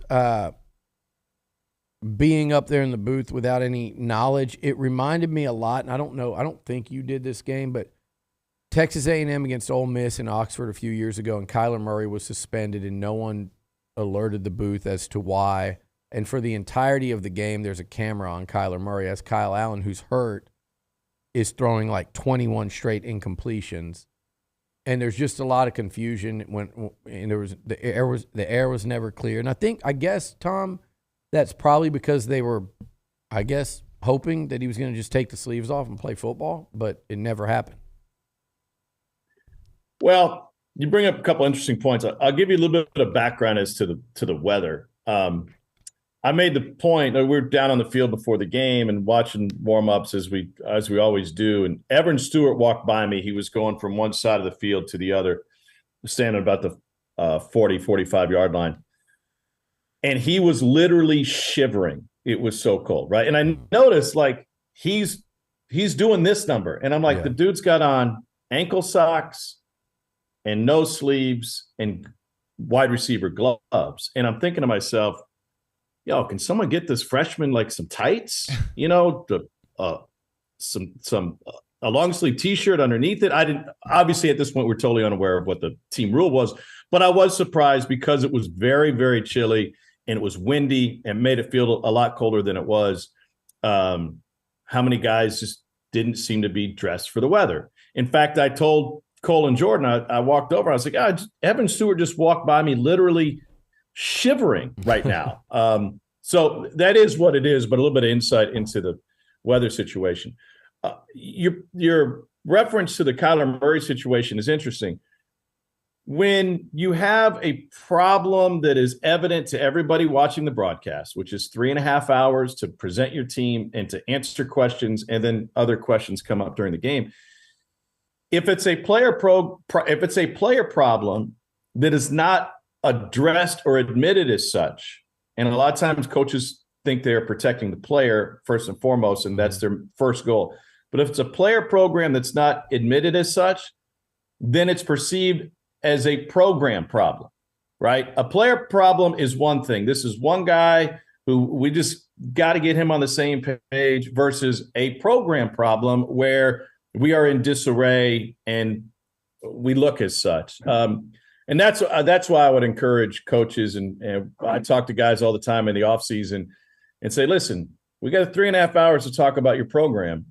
The more positive stuff you give us to talk about, the more it's going to be on the air. And the more transparent you can be, it is our way to answer those issues before you even get to your post-game press conference, as opposed to then now this becoming a story going on a couple of days and leaking into Monday afternoon, which is not good for anybody. Tom, you've covered a lot of every season you do it. There's some SEC teams that soar. There's some SEC teams that plummet. There are coaches that are fired mid-season. There are things that have bottomed out, and you guys have to do games. When you watch A&M these last couple of weeks, what are you watching? Like this thing with Moose, and do you feel like it's just reached a point where it's like, I've seen this a million times. This is what happens with teams where the wheels have come off during a season. And I'm not even talking about program-wise. I'm talking about are these kind of things just what you're just so used to seeing and having to cover the entire league, whereas we're sitting here covering one team each week? Yeah, we saw the same stuff with LSU under Orgeron, right? You started to see cracks and fissures, and this is an issue that if it was just on its own, it would be kind of the definition I gave it a moment ago. This would be a player problem. Yeah. But then you allow one player problem to turn into 10 player problems or staff problems or whatever. Then it becomes a program problem. And those add up. It's easy to kind of see the train coming down the tracks. You know what I mean?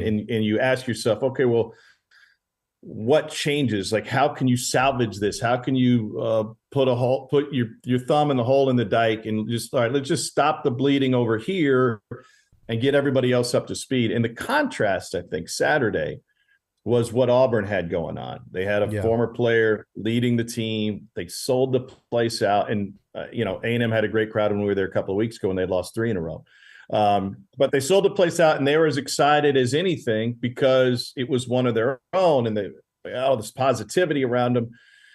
So, you see it every year in every sport when and it seems to be exasperated by those programs who had expectations and then are on the downside versus a program that's building and you take 2 steps forward and 1 step back. I went a deep dive and I was thinking about programs that had these high expectations within the league and then kind of faltered. There's a comp to be made between Tommy Tuberville's 2003 Auburn team. They were 6th in the country preseason. They got blown out by USC and Georgia Tech to start the season. Then they lost 5 straight. And then next thing you know, the Auburn AD, the president, and trustees took an Auburn plane to Louisville to interview Bobby Petrino, and everybody took pictures of it on the tarmac. Like, when things are going bad and a lot of people start making bad decisions, that's when it mushrooms. Mm-hmm. Tom, so I'll follow up with that.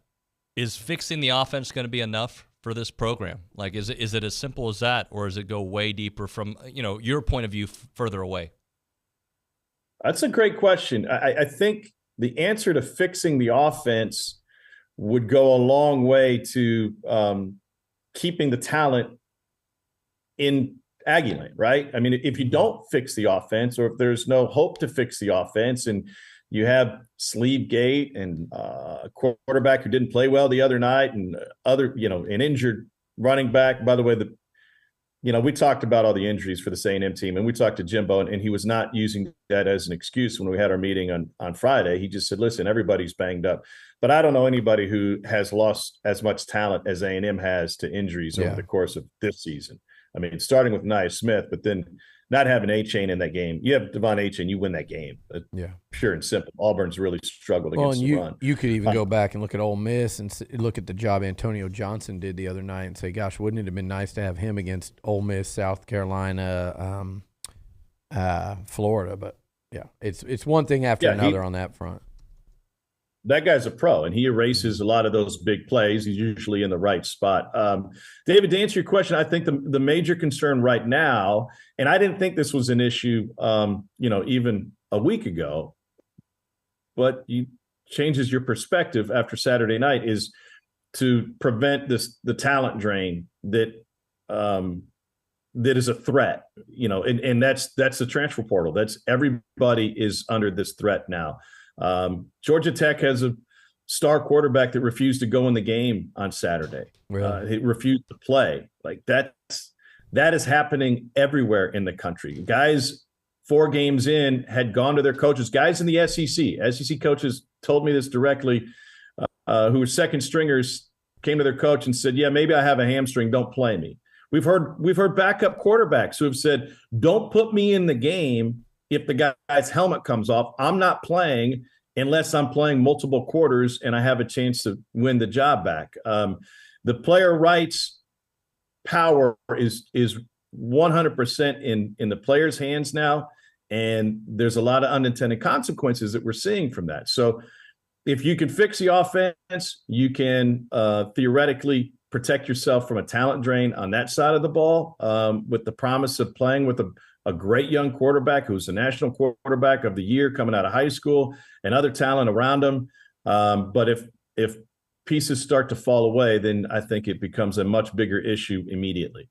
Tom, we got to drop it there. We got Buzz coming up soon. Thank you very much, sir. Appreciate you. Thanks, Tom. Buzz is going to bring positive energy. Have him do some squats for you. Deadlifts. That guy's jacked. Thank you, Tom. Appreciate you. All right, fellas. Later, Tom. All right, when we come back, short segment, because we got to get back on the clock. We're way off, and then Buzz Williams will join us at around 9:45. You're listening to TexAgs Radio, presented by David Gardner's Jewelers. Seinfeld was a show about nothing. Right. TexAgs Radio is a show about college football during college football season. The similarities end there. It's TexAgs Radio on The Zone. Shop local, buy local, save big deals. It's not every day you can save money. Oh, wait, you can. Hi, Jenny here from Big Deals. When you shop Big Deals, you'll save money every day on dozens of gift certificates from local businesses like these. J. Cody Steaks and Barbecue, Horseshoe Junction Family Fun Park, M&M Apparel, and Premium Rapid Lube. Visit AggielandBigDeals.com to save big. AggielandBigDeals.com. We're here with Jackson Rollo from Rollo Insurance. And Jackson, you guys have been around for a long time. You're the very best at what you do. But I ask you, why Rollo Insurance? Well, we've been growing recently with over 45 offices in multiple states. But we haven't lost who we are. We're still super focused on being hyper-local and involved in the communities in which you're going to find a Rollo Insurance office. And we offer products like home, auto, life, health, and business insurance from some of the top carriers in our industry. You name it, they do it. Visit RolloInsurance.com. WPI needs a service technician to diagnose and repair heavy equipment for their Bryan location. This full-time position comes with a company vehicle, insurance, 401k, paid holidays, paid vacation, and competitive pay if you or someone you know is hardworking, dependable, and looking for full-time employment in the construction equipment repair industry. Apply in person with Jesse James at WPI in Bryan, Highway 21 East at Marino Road. WPI, an equal opportunity employer. Due to the Texas heat, humidity, not to mention the multiple hail and windstorms, most roofs don't last their full lifetime. But since 2006, AmeriStarRoofing.com has been helping Texans protect their homes from age and storm-related damages, and they have multiple adjusters on staff working directly with your insurance company to ensure that you get the coverage you need to make your home look new again. Call Ameristar Roofing now to schedule your free roof inspection, 979-446-9874. AmeriStarRoofing.com. The biggest names in sports are on ESPN Radio. Joe Davis, New Orleans Saints linebacker. We just keep chopping wood, keep sharpening the axe day by day. When you have a good process, that's what you focus on. Julian Love, New York Giants defensive back. It's been good to leave your house or whatever on Monday, and you see a lot of people on the streets just walking wearing the Giants gear. Joined now by the Honey Badger, Tyrann Mathieu, New Orleans Saints safety. I think we got enough fight in us, and obviously we got enough football left, so I believe in us, no doubt. Former Eagles safety, Pro Football Hall of Famer, Weapon X, Brian Dawkins. It wasn't that moment that makes me want to rip his head off. It's just that he was in the other jersey. That's the way it works. Curtis Martin, former Jets running back and Pro Football Hall of Famer. I love having kids as teammates. He was one of those guys who you knew you could depend on, no matter what, came hell or high water. Listen in to ESPN Radio, weeknights and weekends on Sports Radio, 1150 and 93.7 FM.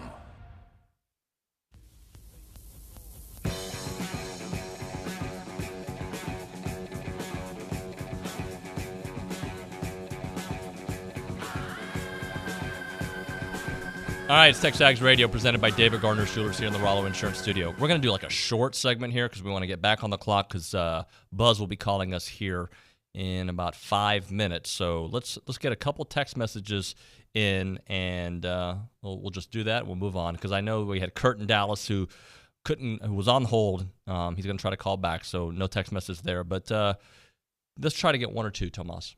Joe Orsak says, I wouldn't be sure we can even compete with UMass this weekend. We have one of the worst offenses in the country. Nowhere to go but up. I think we'll compete just fine against UMass. I do. I thought we'd compete fine against Auburn. We did compete fine. We just didn't compete enough. What else? Time out, my David. Here's a question for you then. Do you think A&M is going to be in a position to cover that 34.5 spread? I don't know. 34 points. I don't know. Means we got to score 34. Yeah, I know. That's what I'm saying. I don't know. They scored 35 against Sam Houston, and I think UMass is worse than Sam Houston, but I don't even know who's playing. So I'm going to say IDK, and yeah, I think we'll score 34 points. I do. I think we'll be able to block them. That's just my hopes. Talking Heritage Films now. Chance McClain's company, yourheritagefilm.com is the website. They make documentary films about your family, your parents, your uncle, your dad. Got to hang out with my dad yesterday. This time is precious, man. He's 92 years old, and he's still kicking, playing golf, and looking great. But, I want to be able to share his stories with my kids, so we did it. And then their kids, because I won't remember all the details. That's the beauty of Heritage Films, at least for our family. Like my dad has a complete life, my mom too, that I have never been able to go visit because we've never visited Cuba because we're not going to give that communist government any dollars, right? We're going to wait. We're going to wait till it changes over there. And so all I have is his stories, his pictures. So now we've collected that and made a documentary about my dad, 2-hour documentary that Chance put together. The website is yourheritagefilm.com, yourheritagefilm.com, 713-893-8341. It is yourheritagefilm.com. I'm Chelsea Reber with your community calendar on The Zone. If you're interested in becoming a CASA volunteer at Voices for Children, you can attend their next informational session virtually Thursday at noon. Visit vfcbrazos.org for more information. Friends of Chamber Music presents the Viano String Quartet in a free concert Thursday evening at 7 at A&M United Methodist Church. Through various USDA-funded grants, the Battleground to Breaking Ground program provides 15 tuition waive spots per cohort for veterans, active military, and a select number of other beginning farmers and ranchers. Applications for the next cohort are being accepted through December 5th. Contact Texas A&M AgriLife for more information. Big Brothers Big Sisters of the Brazos Valley is seeking adult volunteers. Go online to bbbsbrazos.com. UMass Saturday starts at 8 a.m. with the Zone Game Day Show brought to you by TexAgs. Olin, Cease, and Louie start your Aggie football game day. That's your community calendar. I'm Chelsea Reber on The Zone. If you have a debit card, you're used to spending money. But what if your card actually ended up earning you money? That's not exactly normal, but that's what you can get at A&B. It's called Kasasa Cashback Checking. Don't mind the weird name. What you need to know is that it's a free account with cash rewards. Use your debit card for everyday purchases, and we'll pay you cash back every month. If that doesn't sound like normal banking, well, guess what? We're not a normal bank. So contact A&B today and ask for Kasasa or visit ANB.com. Equal housing lender, member FDIC. Does your bank know your first name? At Normandy State Bank, they do. Normandy State Bank is locally owned, controlled, and operated. This local personal touch means banking decisions are made on site the same day you request it. Norman G. State makes banking easy. They're open Saturdays, offer state-of-the-art online banking, bill paying, fund transfers, check and statement images. Norman G. State, where customer service is their priority. Norman G. State Bank, rock solid. Member FDIC. Howdy, Ags. Grohalski Sausage in Bremen has been making their famous homemade Polish sausage using the original family recipe since 1952. Homemade smoked bacon, beef sticks, jerky, and summer sausage using authentic family recipes. Make Grohalski Sausage your #1 source for your next holiday party or tailgate. Grohalski Sausage offers custom deer processing with the same quality craftsmanship they started 3 generations ago. Aggie owned and operated, Grohalski Sausage is on Main Street in Bremen. Gig 'em. Hey, it's Max Kellerman from Keyshawn, J. Will, and Max. They told us we can give you guys anything we wanted. So what does everyone want? We're giving you cash. You want to talk about money? We're giving away $10,000 a day, and all you have to do is listen for your chance to win. You can win $2,500 an hour every hour, weekday mornings 5 to 8 here on The Zone with Keyshawn, J. Will, and Max, powered by WC Tractor.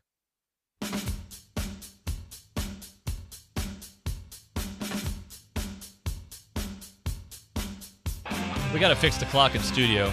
My watch says 9:47, and the studio says 9:45, and that's exactly when Buzz Williams is supposed to be on the show here on TexAgs Radio. But unfortunately, we had a break. So, Buzz, welcome to the show. How are you this morning? Good morning. You doing okay? Yes, sir. Do we keep Buzz? Did we keep you on hold? That's my. I need to take. Yeah, Lucci. If I'm supposed to be on the show at 9:45, where I'm from, that means 9:45, not 9:48. I mean, Buzz, you know me. Where I'm from, that means 9:44.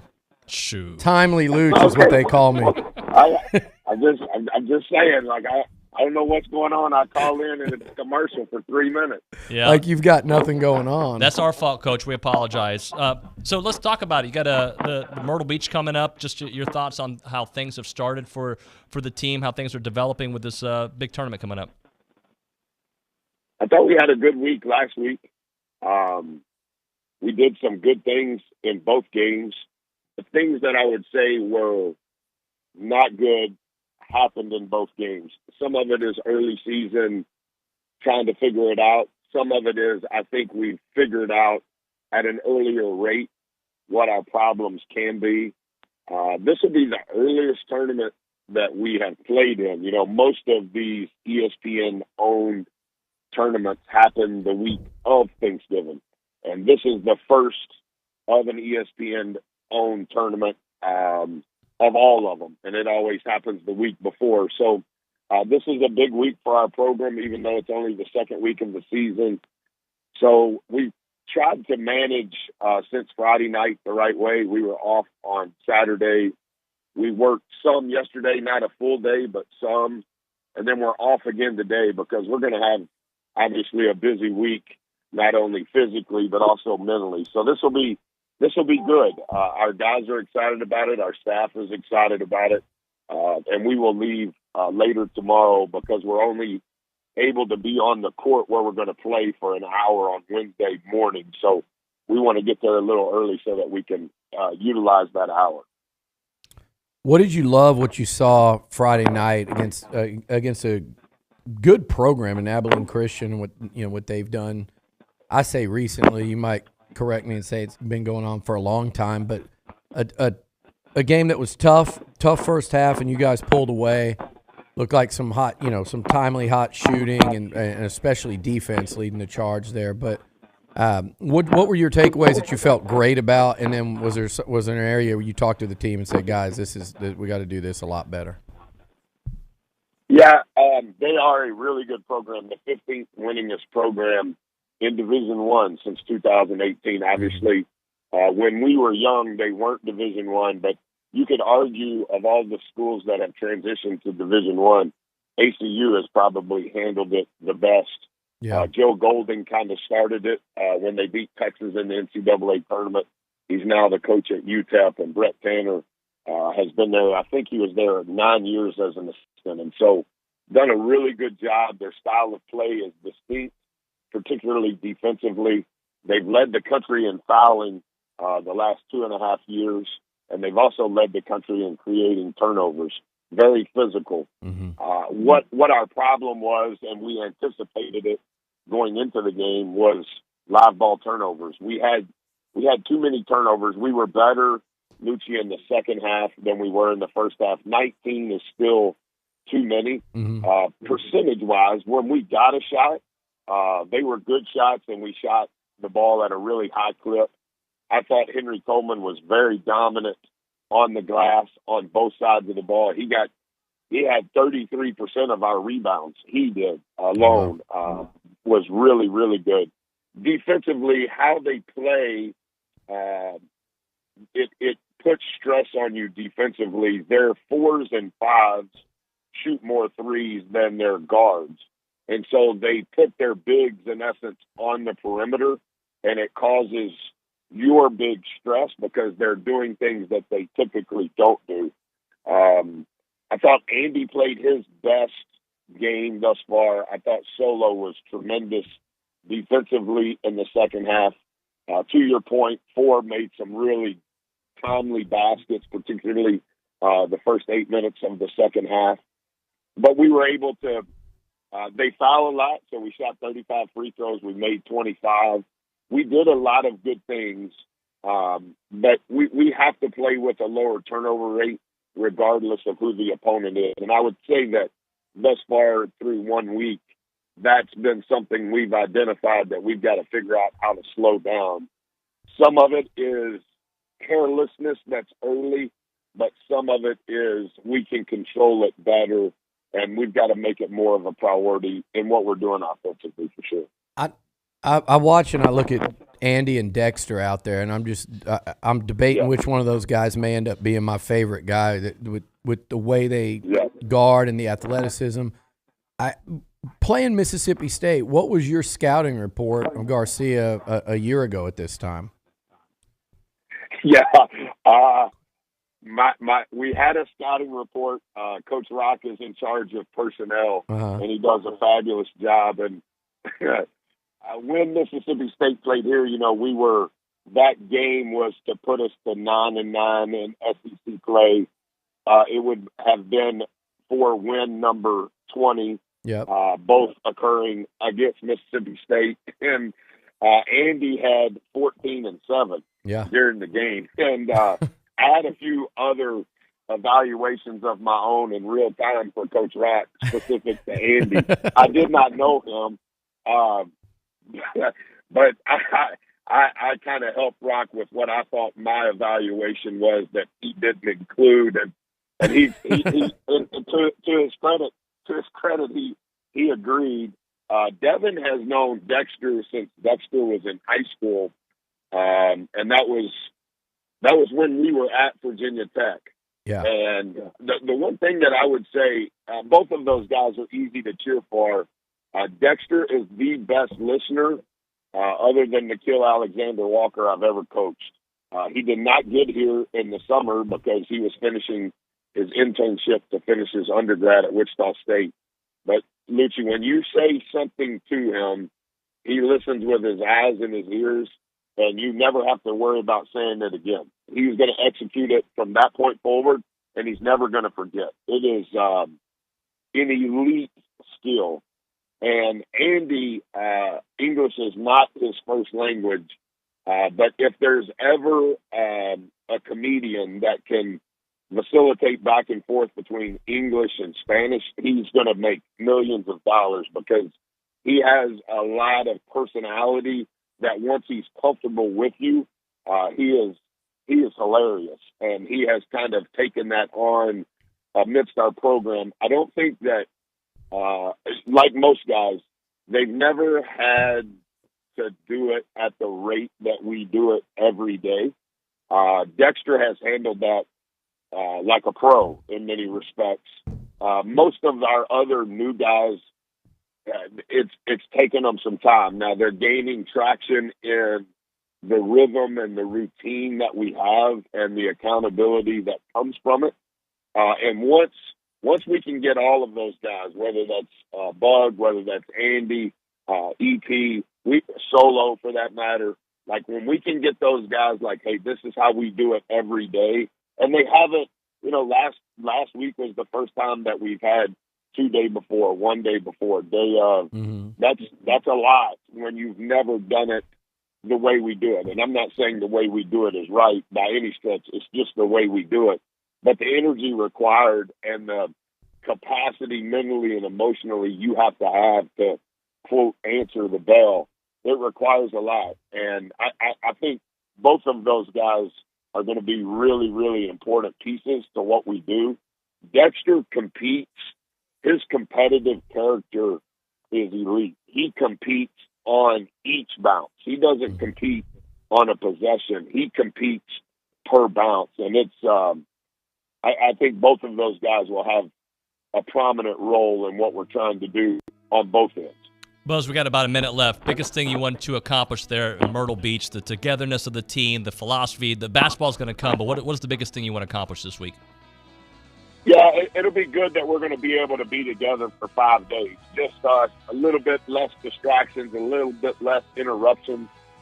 Study hall on the road, film on the road, all of it in the same hotel room. It'll be a great growth opportunity for our program. Thank you, sir. Good luck. We'll talk to you soon. Looking forward to it, Buzz. Take care. Thank you, guys. Thanks, Bye-bye. Always like talking to Buzz here on the show. All right, we'll get him next week, too, afterwards. When we come back, we've got some callers. We'll get to those. We'll get some hot takes. We'll have all that and more. It's TexAgs Radio, presented by David Gardner's Jewelers.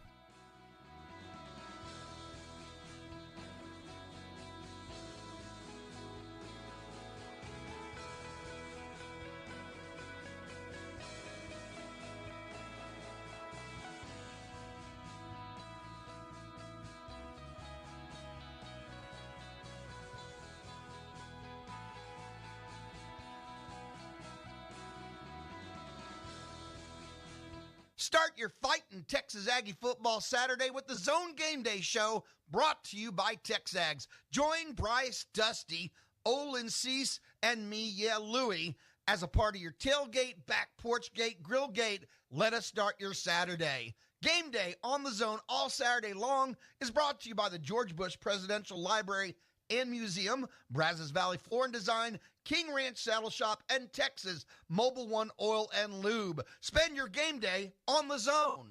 Learning your child has cancer causes an emotional and financial crisis. Often, the best place for treatment is far from home. But with the help of the National Children's Cancer Society, children battling cancer can get to life-saving treatment, whether it's across town or across the country. To learn how we give families hope and give their children the best shot at survival, visit thenccs.org. That's THENCCS.org. Because no family should go through childhood cancer alone. This is Aggieland's home for Aggie basketball, Aggie baseball, and Aggie football. The Zone. 1150 AM and 93.7 FM. Plus online at radioaggieland.com. This is KZNE College Station, Bryan.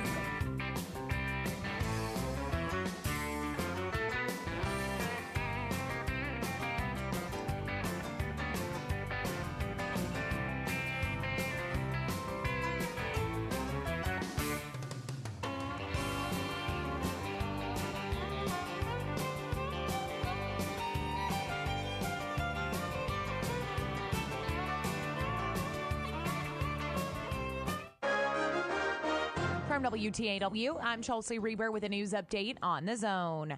A Bryan man on probation for a family violence assault with a prior conviction was involved in a weekend standoff with College Station police. 25-year-old Deontay Damon was arrested for choking a pregnant woman Saturday morning in her apartment, where she told officers she almost lost consciousness. Damon was also arrested on a warrant for hitting the same woman 2 weeks ago in the forehead with a hammer.